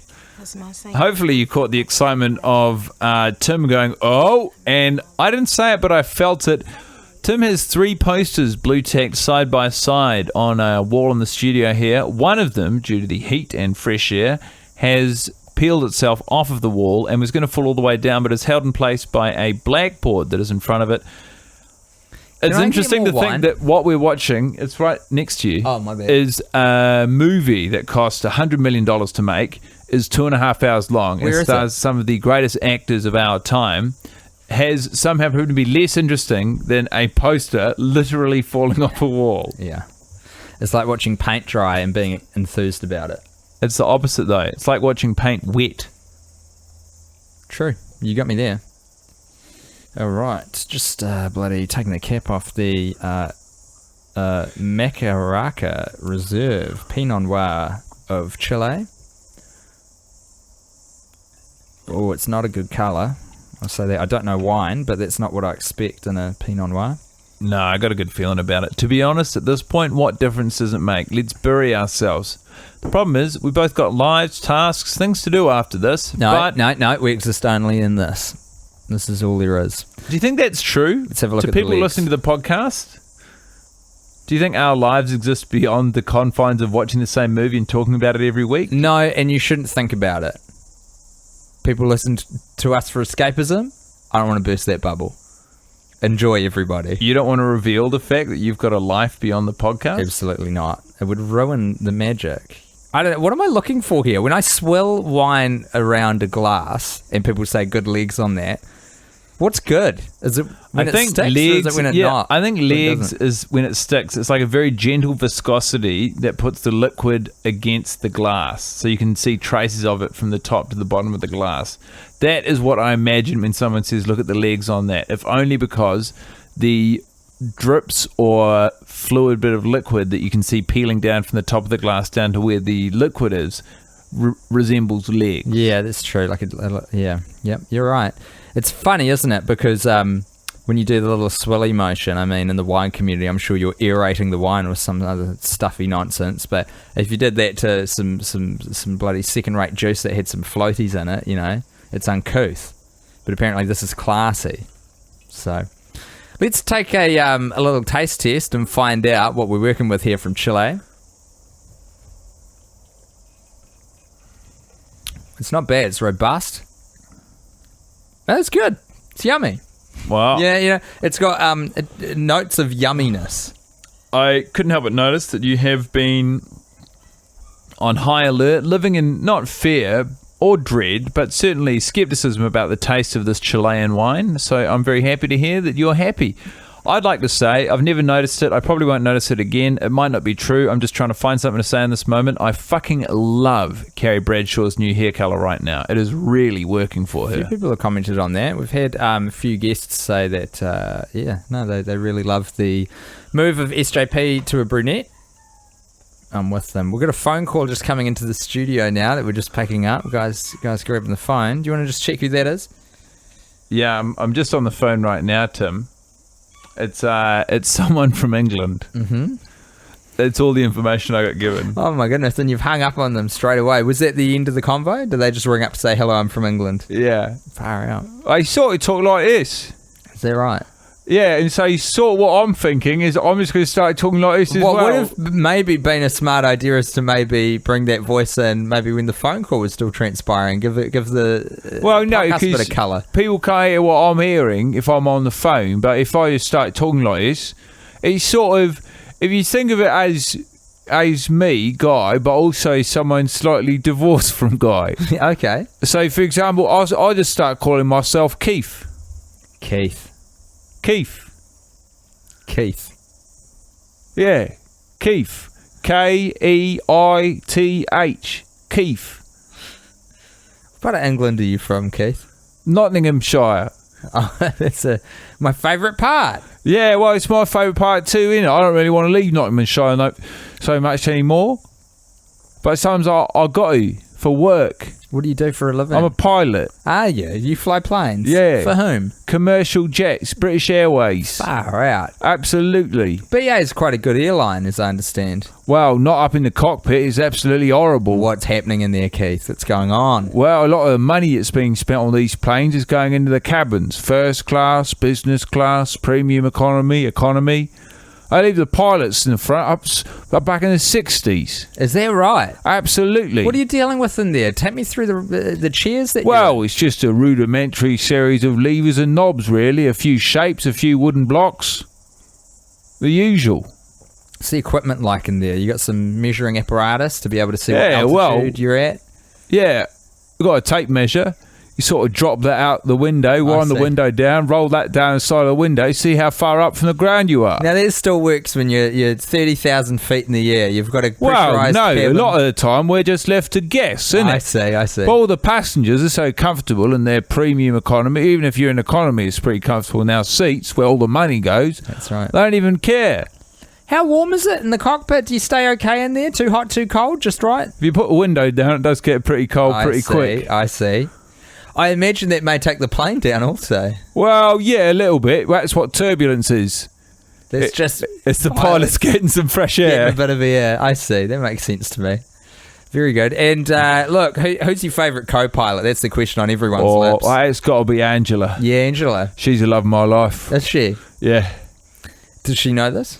Wow, in so many words. It's not entirely reciprocated, but I think she's coming round. I see. You got to keep a nice professional relationship though while you're in the skies. Tried to. I see. It's hard if you're in love with someone, isn't it? It is, especially working all the way up there, close proximity. Well, you got the wind ripping through a plane, moving at 800 miles an hour. You got a tape measure hanging out the window. Certainly. You know, you feel a real rush. You feel a jolt of adrenaline. Sometimes you say some things that you might not be meant to say. Is that because you think you're about to die on account of the turbulence? Well, often, yeah, I do get into a bit of trouble sometimes, now and then, for winding down the window. What's the worst thing you've said to Angela, Keith? I love you. How'd she respond? Well, I couldn't really hear her, could I, for the noise of the wind screaming through the cockpit. Did it occur to you she may not be able to hear you either? That hadn't occurred to me. You're telling me there's still a chance? I'm saying there's still a chance. Well, I'm going to go tell Angela I love her. See ya. Best of luck, Keith. Not a bad guy. Fair play to him, eh? Honestly, nice to have someone else in the studio. Really good stuff. Really good stuff. Ah. And the movie rages on. To bring everyone, words escape. Where are we? Carrie, broken up. Miranda, broken up. Charlotte, fine. Samantha, Rocky, done. That's where we are. That's right. It's New Year's. This movie transpires over about 18 months. Is that right? Yeah. It's about a year and a half?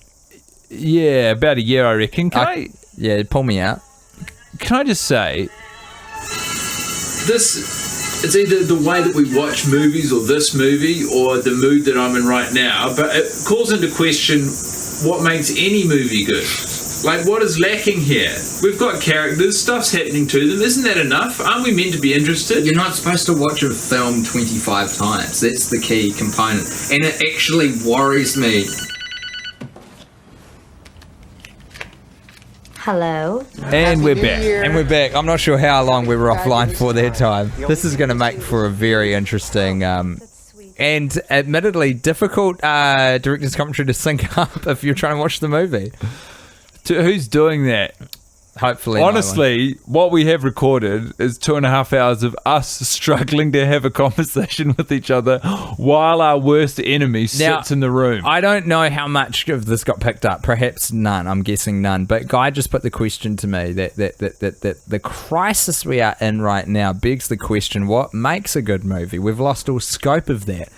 I threw back to my man Monty the fact that you are not supposed to absorb a film 25 times. No wonder it's lacking for enjoyment, despite the fact that there's characters, there's story, there's stakes for the people we're supposed to be invested in.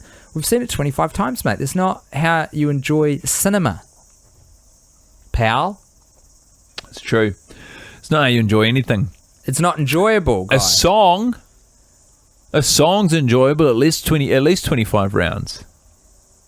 It's not as long though. Yeah, that's true. Actually, that's a good point. A painting, Yep, paintings are evergreen. Songs, poetry, right up there with music, I'd say. yeah. Jokes. Well, now I'd put jokes almost in the category of film. Yeah. You want to be surprised by a joke for it to have the full effect. That's true. You do need to be surprised by a joke. All comedy is being surprised in the right way. Do you know who said that? Tim Bat? Yeah, it's me. Truly? Yeah. It's not a bad quote. Yeah. It was an epiphany I had. What do you think about New Year's Eve? Do you buy the hype? I think it's good for humans to retain some ceremonies. Yeah, I agree with that. I like the Do you set, function of New Year's. Do you set resolutions? No, I do an assessment. You reflect on the year that's I go been. back. I go, we're at New Year's. How was this one? That's right. Do I need to make some big changes? How do you feel at the most recent changeover of years? Pretty good. 18 was all right. 18 was big. Got married. Yeah. Huge. That happened at the start of the year. Massive. That is absolutely massive. Not as many professional wins as I would have liked. Yeah, well, you know, it's tough. It's a tough industry. The podcasting, watching the same movie over and over again. Everything. How do you get to be number one at that? How many people are doing this format now as well? There's a few people who have reached out either saying, do you mind if I do the same idea? Or, hey, Tim, look at these fucking Charlies doing the same idea as you. Mate, I've said it before and we will say it again. You have our blessing. Go for it. Yeah, honestly. We don't own this fucking genre. We caught lightning in a bottle once and half of it's out of the bottle. Good luck to anyone trying to wrangle that other half of a lightning bolt into a bottle. Like Ray Badron was at my throat trying to convince me that he was going to have the wherewithal to listen to, I think, like one of our episodes 52 times or all of the episodes 52 times. I knew immediately he didn't have the follow through to do it, but he was convinced he was going to do it. Lo and behold, I gave the man about 3 weeks. He messaged me going, you know what, Tim, I'm not going to do it. I said, yeah. It takes a lot of hard work, a lot of commitment. That's the thing. Do you know what it represents? Do you know why this podcast is interesting? Why? Or it becomes good or interesting the same way that anything in life does. It's literally just showing up. This is the best representation of self-discipline I have from the last 4.5 to 5 years. That is disgusting to me, but probably the same for myself. Absolutely. I've not laid out any greater body of evidence that says, hey, I can find something and stick to it. And that breaks my fucking heart. You are having a crisis on mic. Things are good, guy. You've got love in your life. You live in New York City, the big banana. Things are going all right. That is true. Look up. New York City is not as represented on film. How is their depiction of New York City and your experience of New York City different? None of these people have roommates. Fucking A. That's one of the first ways this is absolute nonsense.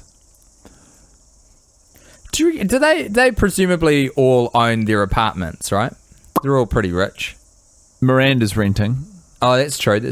But she probably co-owns the place in Brooklyn with Steve. Yeah.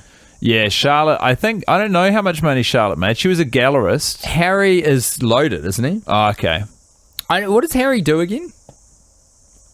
Runkle, for the long-time listeners. I think Entertainment lawyer? Or is that a different show? that's a different show. That's Runkle. He's a manager or something. I think he's maybe a finance guy. Maybe him and Big would have something to talk about. Steve is a business owner. He runs a bar. Big, famously, the only illiterate stockbroker on Wall Street. That's a good claim to fame, though, because on Wall Street, there's like 1,000 brokers and, money shifters. You want one that's got a defining characteristic. You got to have a unique sales proposition. Yeah. And being a man still standing Yeah, after decades, he's still standing. Yeah. And he can't read. Like, he's definitely got something. I watched the music video for Savant. I'm Still Standing this morning. Weird. How was it? It's all right. Elton John, I feel like it was filmed in Miami. He's a fun guy. Elton. Yeah, he seems like he's got a good energy. I agree. Quite agree. Yeah, I hope we get to continue to enjoy Elton John. Vitamin water. That's what I was trying to think of. You said Starbucks, it. smart You water, said it. vitamin water. I said you smart said water. Smart water, yeah, true. Good point. I am interested in how much money they paid, eh? Like, what do you pay to get into Sex and the City and the movie? I think it was about $15 at the time. $15, 15 US or NZ? To watch it, yeah. Very good. The vitamin water to be in there, the product placement. Million. $1 million? It's a lot. Yeah. You reckon it's worth it? Do you think you'll ever have $1 million in your bank account at one time? No, not how money works. Millionaires don't have $1 million in their bank accounts. They've got assets. What would you do? $1 million in your bank account's not doing anything for you. I would go to the. I'd go Put it to in the stock market. I'd go to an ATM. I'm pretty sure they've got like it's either $800 or $2,000 limit. Not of to those. withdraw, just to confidently display balance when I am okay, withdrawing. cool. Just to get mugged. Did I tell you about that? When I was waiting to do a show in New York that I was putting on, and went to an ATM to get out some cash so that I could tip. And there's a woman in front of me at the ATM who accidentally left. Printed a receipt? She didn't print a receipt. She somehow left her balance on script. Like, she was distractedly But she talking had to a her card. friends. Yeah, she was just at the ATM in front of me, and I was waiting. I thought she was finished, but she wasn't yet finished.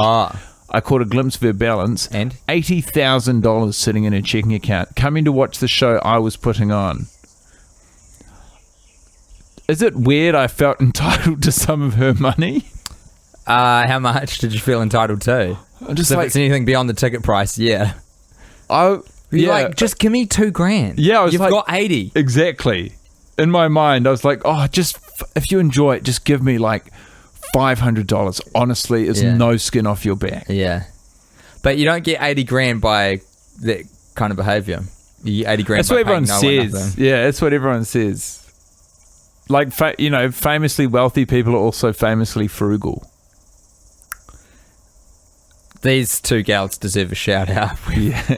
drifted really from the intended purpose of this I recording. love the storefront of this cafe as well. Okay, here we are. So what you've just missed, folks, is the scene where Samantha gets red dye spilled on her by a couple of, I'm going to go out on a limb and say PETA protesters, who are aghast at the use of fur in the fashion industry, and they're saying fur is murder.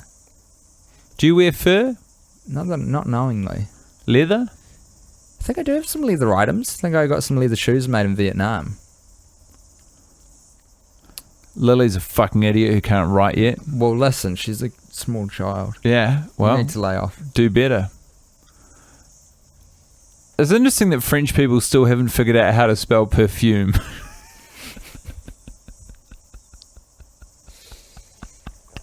Without doubt, that's the funniest thing either of us have said this whole time. I think that's the funniest thing I've said in about a year.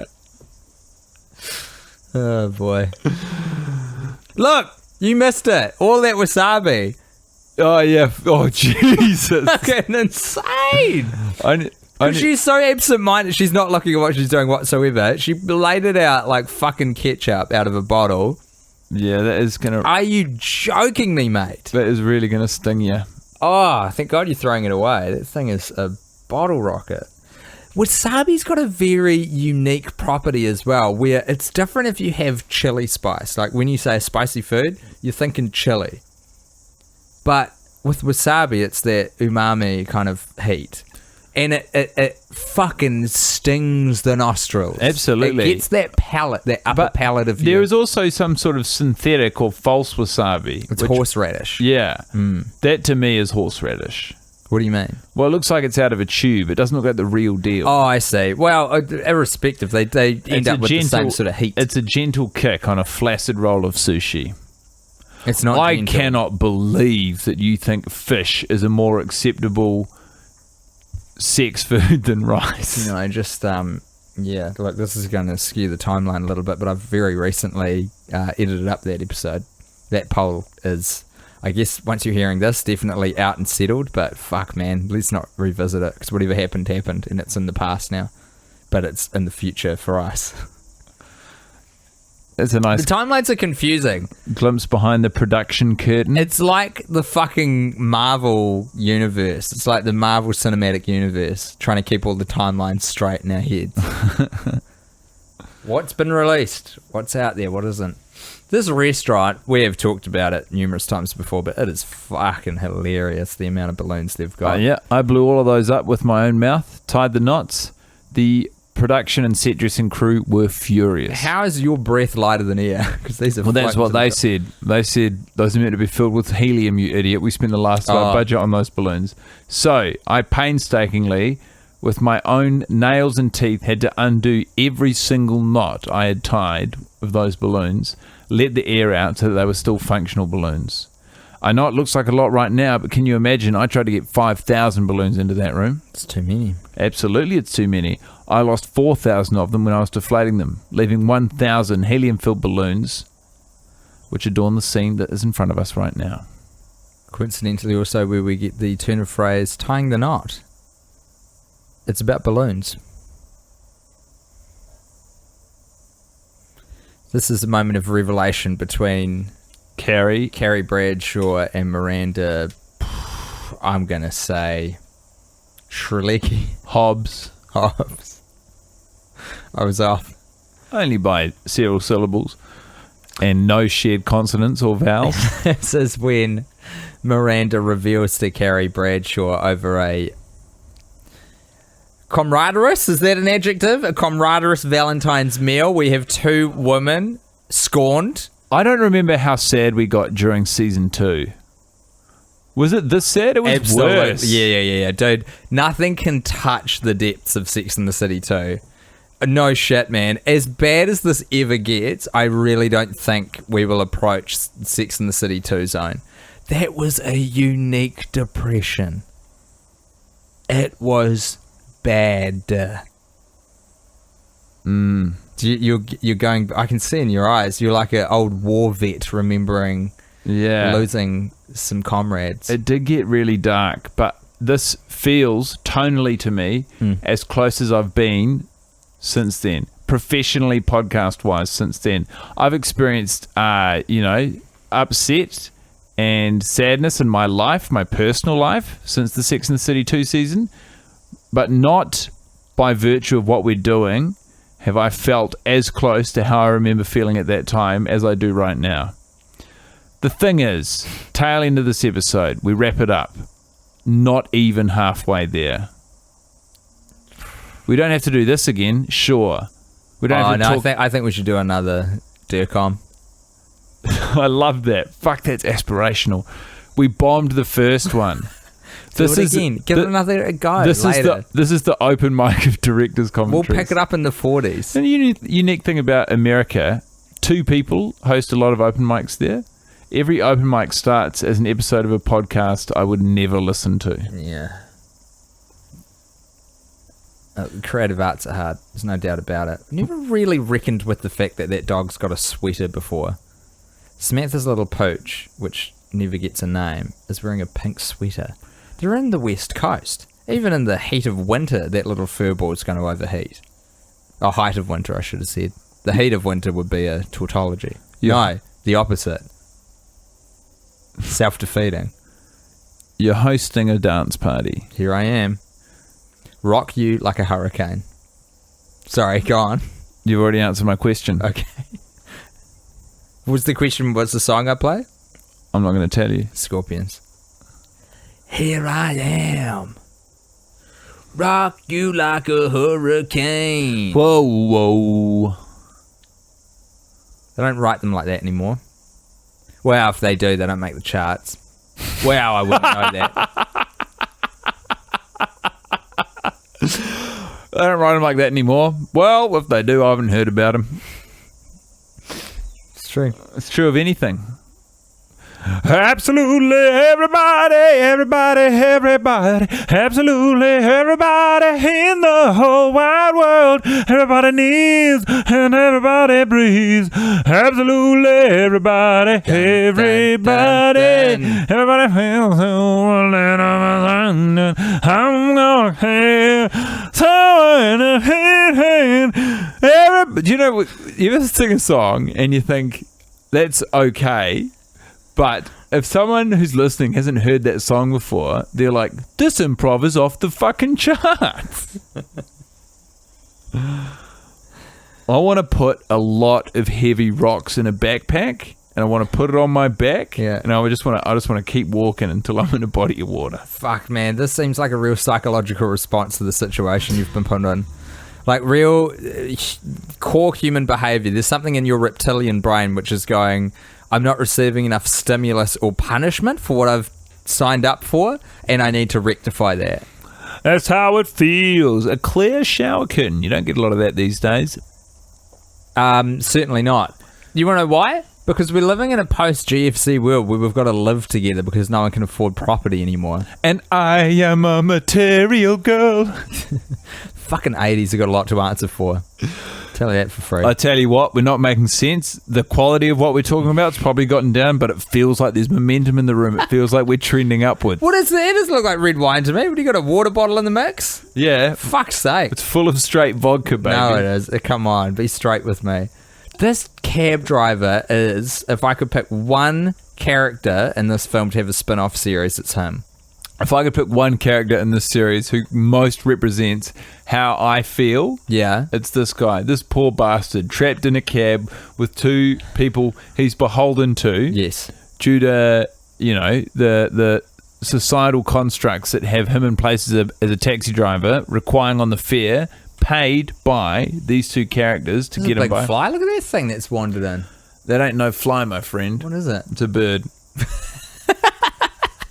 No, it's big. That taxi driver represents us. Big insect. The taxi is the podcast. The driver is the host. Okay. Is that us? Carrie and Miranda are Carrie and Miranda. Oh, okay. The cab is us and the driver is also us. Yeah. Miranda and Carrie aren't us. No, but we're forced to spend time with these characters against our will, but we have to due to some sort of can I say, all right, let's look at what's happening. Commercial imperative. Where's the red wine at? Fuck, all right. Put it in my glass! We've got We're getting somewhere. It's not healthy for us. It's not healthy for our interpersonal relationship. Give me your glass. I'm giving it to you. What do you think of Steve's posture in this scene? This is when it's fantastic. We're in the I can't believe you criticised his outfit in this scene. One of my favourite outfits in the entire movie. Marriage counsellor. Do you know what that sweater's made out of? Mohair? Marriage material. Oh, that's fucking good stuff from you. Fucking A, man. Fell right into the trap. My brain's firing. I'm finally operating at the maximum. He's got it. We've got 27 minutes of film left to go, probably. He's finally woken up. Yeah. Hey, is this thing on? Because Monty's come to play. I'm here. Hey, good evening, everyone. My name's Guy Montgomery. And I know what you're thinking. I look like what happens when my mum has unprotected sex with my dad.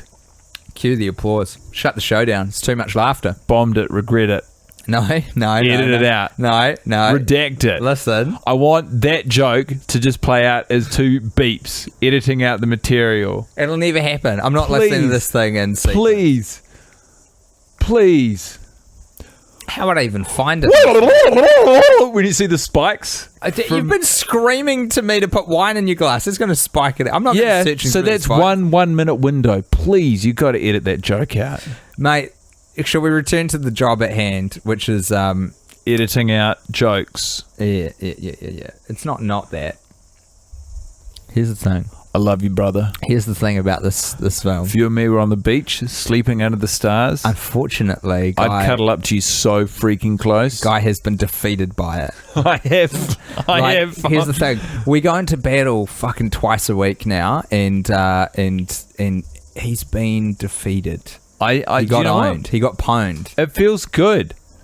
This is what it feels like to be fighting on the losing side of a war on the last day. It's important to know what it feels like. It feels fantastic. Why? Because you know, there's nothing left to fight for? Absolutely. But there's half a season left. Because I cared before, and now I don't. It is a real window into the futility of life. This is nihilism, what you're describing. None of it makes a difference. Fucking hell, it's not nihilism. It just doesn't matter. That's the definition of nihilism. So I'm brilliant. Oh, tell me you fucking love me. I love you, Guy Montgomery. I want to cheers you. Oh, I want to cheers You're you. a great man. Perennially funny. That means evergreen in your comedy. Oh, and yes. Here's what else. Just a good guy. Just a good dude. Yes. It takes a huge beating heart to reckon with oneself and look oneself in the mirror and say, did I fuck up today? Few people do it. You know, he does it, Guy Montgomery. I do it. He I do it reckons every with day. himself. Thanks, man. It's important. We all need to get in the field of that. Ah, my compliments coming through thick and fast. Can I That say something to you? insect just flew out the room. Do you think it was a spectre, like a biological Please, spectre Tim, of the I compliment? want to tell you something. Go on. That was Coffee Guy? I think that was Coffee Guy, Yes. and to this day, I'm upset that you did not agree with me. I know. that was Coffee Guy. I know. I could tell at the time you were upset, and I could tell at the time it was going to persist. I was thinking about it yesterday. Fuck. That's Entirely, like entirely divorced from the podcast or spending time with you. Just in my own head, the thought naturally presented itself. You have never, as far as I know, listened to one of the podcasts. Why would I? I have listened to all of them, I think. To edit them. Well, they're not edited, but they're mixed. And I recently got to that one that I had to listen to, and I was like, why didn't you go with him, Timbo? You should have gone with him. Absolutely. And I even said that on the episode, I think. I was like, I should have gone with you. That was what stuck out at me. Is I was like, Tim always comes with me. Like, I feel like I need to do a better job of going with Tim. And here I am being like, well, if I go out there, Tim will come with me. He always comes with me. Now, this is the scene that it keeps coming This is the into most my mind. stoked this is the most stoked I've been to see a breast. Savor it. Drink it in. This is Miranda Hobbs. What's her name again? Cynthia Nixon, who ran for governor. I think it's fucking odd. Like, we need to have more people running for high office who have got nudity of themselves out. Well, except for Anthony Weiner, because that's a different thing. I read an opinion piece recently, written in the New York Times. I say recently, it was a while ago. In the wake of Jeff Bezos's divorce and blackmail scandal, or purported blackmail scandal, it was an opinion piece written by someone who said, hey, Jeff, leak those dick pics, brother. Yes, dude. Take the power back. Absolutely. Change our relationship to sexually explicit images. He almost did. Everyone's putting them out there. He basically Everyone's got did. them out there. As soon as we normalize them, if I release my dick pic as some unknown opinion writer, that's not going to have any impact. Everyone's going to think, whatever. You're the richest man on earth. If you show us your penis. If you put out your dick pics, you can change our relationship to them. But this is like asking him to put the second fucking Amazon HQ in a place that'll actually benefit. You missed Dante's peak this watch. I want to say that. Yeah. I love that you were looking at me, but I was looking squarely at that man's penis. I got a real strong visual image in my mind of his penis. You've seen it. It's real nice. And I keep thinking it's turgid because it's big, but maybe it's just big. Do you know who's got a massive penis? Go on. The Game. The rapper? Yeah. Okay. Monster dong. Did you fuck The Game? No, but I have seen it semi-erect through a pair of briefs. Okay. Like in person or? I wish. He posted it to Instagram. Ah. Do you want to see it? Nah. Yeah, I'll get it up. Okay, sounds good. This part of the film is what I call Act 3, Rebirth. Charlotte hasn't popped yet. We actually forgot to announce that she was pregnant, but if you're a listener to the podcast, you'll know that that's a plot point. This is the baby shower that Carrie's throwing at her new apartment, like new apartment. She has about 4 apartment changes in this film. This is the one after Big and her get the apartment together, after she comes back. She's, I don't know. I think it's her old apartment, but it's been renovated. Gave it a paint job, got a desk. This is the bit where Samantha comes back from the West Coast and they're like, you're fat now, but she isn't.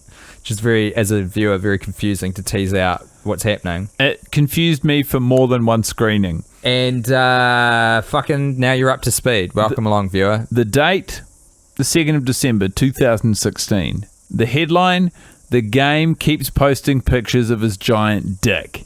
The website, Jezebel. The penis... Why won't that image open? I thought it was going to be BuzzFeed. So you would. Oh, that website's been discontinued. Man, oh yeah. Oh wait, what? Jezebel still exists, I think. That cake looks delicious, and I'm not a cake guy at all. I mean, you can see it top right. Look at that photo. It's a big dick. Dude's got a big dick. What can I tell you? Guy's not lying to you. But it's not just big. It's massive. Isn't it? It's a huge penis. Credit where it's due. I wouldn't fuck it. All right. It's too big. Okay. You're a scared little boy, Monty. Look, You're a fearful little child. I'm not against people having massive dongs. I just don't want to have sex with them.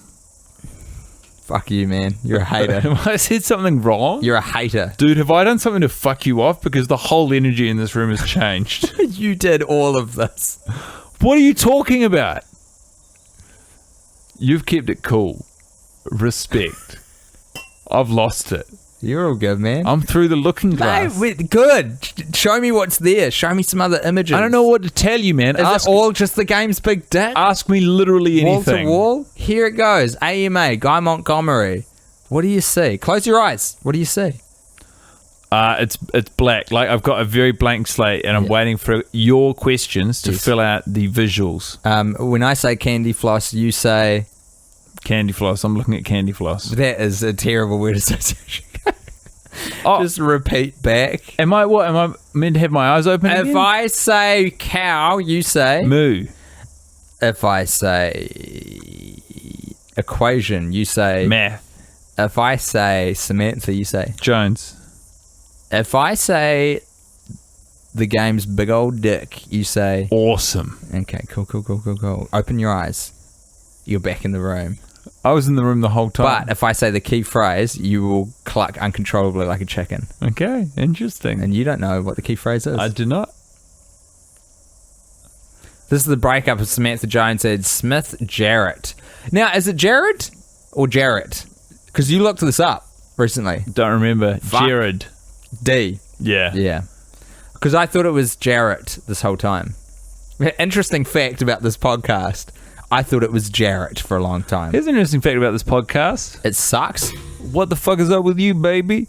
Tell me about your day. Hashtag Gmon. Hashtag bout that life. Hashtag living it. What the fuck is this? Literally, DM me. You've gone. Yeah, I'm out. He's out, ladies and gentlemen. The man's gone. I don't know if you've had too much to drink or smoke, or if you are appropriately in tune with what's up. Tim, I want to ask you a question. I think it's the latter. How are you? I'm going to ask you to back off that mic. I'm fucking over it, man. No, you're good. Keep it up. What's happening? Who's this gentleman? Who's this southern gentleman I'm talking to? Well, I don't know. I can't even find the voice. Hello. It is a pleasure to have you here on the pod. What is your name, Wonderful to be here. Smith Garrettson. Smith Garrettson. It is an honor to host you. Well, it's wonderful to be here in your beautiful country. Smith, what is going on with you, my guy? Well, I only flew in yesterday. I was holidaying in London, England, and it was a very long flight, but it's a joy to be here in this beautiful... Now, what do you make of London, England? Because it doesn't strike me as... Not really for me. Mm-hmm. I was holidaying there for the previous 30 years, and I don't care for it myself. You were holidaying there for 30 years. Well, I was trying to get an accurate representation of what it's like to be in London, England. And Smith, can I ask you a question? Absolutely. How old are you? 75. You're 75 years old. At the age of 45, you went, I'm moving to London, England for a holiday? Absolutely not. I said, I am going on a holiday. Mm-hmm. I said that to my 3-year-old boy and his beautiful 35-year-old mother. I said it to my business associates. I said it to everyone I know. You're at the airport. You're ready to go. Do you know where you're going at that point? London, England. At what point did you discover you were going to London, England? When I booked the flights. Okay, and when did that come? Because you sort of corrected me when I tried to take a little stab at... You didn't tell your loved ones you were off to London, England. You said, I'm going on vacation. to London, England. Oh, you told them it's okay. Gotcha. Very cool. Now you're there for 30 years, 3 decades. What did you make of the place? Well, as I said just earlier, it's not really for me. I had one good day. When was it? Give me the date. 1970. No, wait. 1998. Of course. Mike Myers released Austin Powers, The Spy Who Shagged Me. The UK lost control of Hong Kong, I think. Yep, both happened. Or wait. Yeah, no, I think that's right. Oh, man. Tim, it's Guy. Yeah, no, it's not. I want It's to say Smith. I love you, man. No, it's Smith. I love you, brother. No, don't cross the streams. It's Smith, surely. Okay, but it is who it is. Smith, okay, we got a lovely day. One lovely day in 1998. Tell me about it, man. What happened? Did you go on the London? Oh, the London Eye wasn't even up at that point. I wake up at 8:30 a.m., same time I do every day. Yes, sir. I have myself a stick of Gouda cheese stirred through a cup of black coffee. Gouda and coffee, folks. It is the most sickening combination of viscosity and liquid that you can imagine. Decadence. It is Hashtag decadence. very decadent. Well, if I just have the coffee, it goes straight through me. If I just have the cheese, it gums me up. Yes. I want to have both. I Yeah. put them together. It's like a coffee fondue. It's great, man. That's a really fun thing to have in the morning. Well, so for you you, think, but not it's after something. 23 years. So this morning in 1998 where you had a wonderful day in London, you kick off with your regular coffee and Gouda. What happens next, Smith? Well, I spent a very confusing 45 minutes in the bathroom. Not quite shitting, but not shitting. Yep. I gotcha. There's a lot of farts. Oh. Man, I'm so juvenile. My brain's in mush. No, that's good. You took a big old, pseudo dump. And then you went to maybe took in some arts at a museum or I absolutely took in some art at the museum. I bought a ticket to see Austin Powers, The Spy Who Shagged Me. Very cool. Head along to the cinema. Now, that Mike Myers really cracks me up. You like him, huh? Yeah. You know he's Canadian. Yeah. Yeah, that's okay, huh? Why would that be a problem? I don't know. I've met a couple of people with your accent. All right, I'm out of here. See ya. Oh no, Smith. I'm okay. so sorry, man. All right, see you, Smith. I'm not doing that He's well. out the door. No, I'm really not doing that You're all well. good, man. You're Cheers. coaching me Cheers through to you. this. You're great. I'm drinking all of this. Yeah, I believe it. Yeah, if you do it in one, please don't do it in one. He's driving. He's got a 6-hour trip after this, ladies and gentlemen. I've just seen him drink at least a bottle of red. Oh, man. It was a big gulp. Yeah. Why'd you do that? So I'm sad. Yeah, that's the reason most people drink in that fashion. Now, Harry's tie. Still not good. No? Doesn't matter how much booze you put in me. It doesn't matter how sad I feel about the state of the world. That tie sucks shit. Gutted for him and the set dressers. Can I make a recommendation, Tim? Go on. Check out Sabrina Jarlia's on Netflix. 15-minute special. One of the funniest bits of stand-up I've seen in a while. All right. That's Sabrina, Jalees. I mean, what's coming to mind is a recent when I say it was in this season of the podcast, an episode where I, like, right at the very end just tried to tuck in. I was like, hey, can I give out a movie recommendation? You were like, absolutely not. And here you are in the middle of a fucking DIRCOM throwing out. By the way, did we invent the term DIRCOM? It's easier to ask for permission than forgiveness. You've got it round the wrong way. Absolutely we did. Is that us? Yeah. I've never seen it before. That contraction, DIRCOM. It's all us. Yeah, boy. That's all you. You're so smart. I respect you. Clever boy, Tim. When I talk about you sometimes, I say I really respect the way Tim is open to being wrong. That's good. I reckon that's the fucking mark of a smart person. Mate, it takes a lot of work to be open to being wrong. Do you reckon? Absolutely. I'm literally consciously working on that right now. Like, it's so much easier to present as right or at least intelligent or non-controversial or cautious than it is to openly talk about things while still being open to being told that what you're saying is dated or inaccurate. Hey, we got to get there, bro. That's how the we're going to only get way. better. We got to make a bit more room for people to be wrong out loud and just let them, don't fuck them up too bad. That's my advice for everyone. Don't fuck them up too bad, eh? Don't fuck them up Don't too fuck them up bad. too bad. when Brother. people are wrong out there. We're all learning. Now, you've got a fucking thing that you've got. Look at that. The Carrie egg timer. Bradshaw, rocking the hourglass. Hourglass, that's what they're called. You bought one of those. I love this. It's like a productivity tool. That's right. A little bit of self-discipline. I Fucking love find it. technology slows me down. If I turn the Wi-Fi off, Yeah. often I'll just do it Bring straight. people through how you use the hourglass. You flip it over and I'm going to do a task and I've got this amount of time to do it. It's not even that. Ah. The motivating factor was I thought I want to be more productive. I want to have better self-discipline.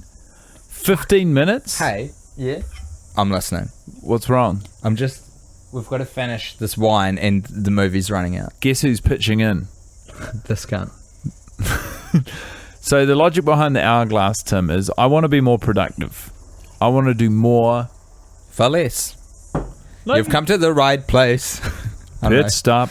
Sound like a slogan. Literally all it was that I saw these hourglasses and thought, do you know what? 15 minutes a day is such a low stakes commitment. I know, no matter the circumstance, I have it in me to do 15 minutes a day. So I bought it in the knowledge that if I flip it, you got to respect the hourglass. If I flip it, those 15 minutes, it's on. It's happening. And often you'll work for longer than the 15 minutes, but it's like it's renewable. It's a trick. Little life hack. I'm not even interested in what I'm saying. No, come on. I'm sorry. I am listening. No, you're watching the movie. And do you I'm know what? listening to what you're saying about the Power hourglass to you. and productivity. Power to you. I think it's a good idea. I've started doing it myself, actually. I did the old Silicon Valley thing. This is the thing. If you want to be successful, just copy what you think successful people do. The little clues they give out, just copy them. I've got a whole bunch of Post-its on a board in front of me. This is to do, in progress, and completed. And you shift them along as you get stuff done. Use a little timer to go all right, this Post-it, I'm going to give myself 10 minutes to get this thing done. There's something about the physical action of moving it. Right, we are at the end of the film. Not yet. Fuck, man, we got to down some piss. Oh, that's true. I've got to do I've got to do work in 3 hours. I got a work meeting. It's not for the podcast. They don't need to know that. I'm telling you as a friend. I know, but you're doing it on the microphone. Tell me afterwards. What I'm afraid of I got to is... go to a work meeting. Oh, God, you got a lot of wine in that glass. There's So so what? much... So wait, I just got bullied for nicking a whole glass of wine. No, you're right. It was an observation, the most recent one. I was about to pour wine in your glass, and then I looked over and I went, you know what? That is beyond full. Would you rather hook up with Chris Noth or Sarah Jessica Parker? It's a tough question and one historians continue to debate. Where I come down on it, probably SJP. Because of your where you identify on the sexuality spectrum? I guess it's probably hard to tease out. For me, Yeah. Chris Noth. Good on you, mate. There's nothing. Looks like a shit kisser, Do you though. know- He keeps going for the nose. I don't think he knows how to It doesn't kiss. matter. It's nothing sexual about it. It's pure curiosity. It's also a brag. Do you know, to me, it's a bigger get. Yeah, to be able to hook up with Big than Carrie. Not SJP has got such a stratospheric career compared to Chris Noth, though. Apart from, obviously leading a religion. I was going to say, apart from obviously being married to Matthew Broderick. Shout out to Matthew Broderick. Shout out. Shout out to Matthew Broderick. Shout out Ferris Bueller. My brother Save committed Ferris. manslaughter in Ireland. Oh, dude, we don't talk about that. Have we mentioned it? We might have mentioned it in the second season. It's fucking crazy. It's crazy, dude. He killed a guy. It's fucked up, man. I can't. I don't know if I don't know who it was. What are you looking for? My phone. I was going to look up the details. Oh, why would you, man? It's so dark. You're fucked up, bro. You've not- usually got a pretty good gauge for what to bring to the microphone. I feel like I love the nakedness that you've brought to the pod, to the record. I apologize. You needn't. I apologize Not to you, Tim, because Okay. you enjoyed it. I fucking apologize loved it. to the listener. Do you know what? I'm usually pretty together. I think I got not my shit on lock, but I reckon I'm in a pretty good way. Yeah. This has brought out literally the worst in me. This what we've just done, this whole experience has brought out What you've heard, folks, is I the can't- worst of Guy Montgomery. I can't imagine accessing this negativity and these awful weird feelings Yeah. through any other means. These specific conditions know- needed to be created to bring this out. Like the next episode's going to be fascinating because I'm going to feel guilty and weird. Guy, this. I mean, we could scrap the whole thing. Should we delete it? No. Delete the entire thing. Put it out there. Should we delete the whole podcast, mate? Should we take it You know, offline? something you taught me. Life is messy. Life is messy. I would love for this not to be in public, but And that's why it will be. that's why it's important that it is. I hate this. We are at the end. We're at the finish line. Oh, do you know what I did say, though? I said that funny thing about French people spelling perfume. Do you know what, folks? You can't take that away from him. Do you know, genuinely, I am embarrassed at how proud I am. That makes this whole thing worthwhile to me. Fuck me. That's incredible. That joke doesn't even work as an out loud joke. I think it does. It has to be written. Oh, true. Yeah. Well, unless you've got an educated, audience Like we do. like we do. Shout out to everyone at university right now. And we do means yes, do. Shout out to everyone who's joined the workforce instead of going to university. Shout out to everyone who likes Tim more than me. Massive shout out to everyone who likes me more than Tim. And the biggest shout out of all to people who like us exactly the same as Bro, each we other. need to drink more wine because we're not done yet. Oh, no, don't do that. Don't do it like that. This is very bad for your day. You're going to vomit, I think. Unlikely. Ooh. I'll put money on it. Nah, dude. It's above 50%. Nah, dude. $20. Hey, dude. I'll give you 20 NZD if you don't vomit today. Great. We've just shook on it, everyone. Easiest $20 I've made in my life. He is down. Because this is how guys consuming the wine. Chatter, chatter, chatter, chatter, chatter. Ignore that I'm holding a glass of red and then fucking just sink the entire thing in a gulp. It wasn't like that initially. This whole thing gross. went poisonous in the last 45 minutes for me. It's not been good, though. None of it. Oh, fuck. What have we got? Oh, we're going to make it. Just. Well, when they toast, we toast. When they drink, we drink. We're drinking to Samantha's 50th birthday. This is the worst director's commentary we've ever recorded. That's right. And once we watched Sex and the City 2 twice consecutively. Fuck. Wait, what? Shout out to us for making this worse than 5 Hour Energy. What the fuck? I completely forgot about that. Every season we're supposed to add another watch. No, do not look at your watch. Well, I don't know. What do you got on? I can't. Technically, what have you got on? I've got a 6 o'clock.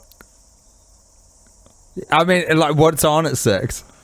No, because you'll dismiss it. What is it? I'm working on my show with the great. No, Alice, that's fair. No, that's with fucking the great fair. Alice Snedden. That's absolutely fair. Do you need to do prep for that to get into it? I have to not drink 2 more bottles of red wine. I'm not suggesting that. I'm actually suggesting we sober up live on air. Oh my fuck! I hate you. No. What's the time? No, It's 3. I'm sick. It's 3. It's not even 3. It's just gone 3. I'm sick at the idea of That'll it. bring you to 5:20. You got a crisp 40 minutes. No, in between. no. I'll just shunt the slider back. We'll be all good. No, We'll be all good. no. It's not our. It's not our best work. And also, in addition,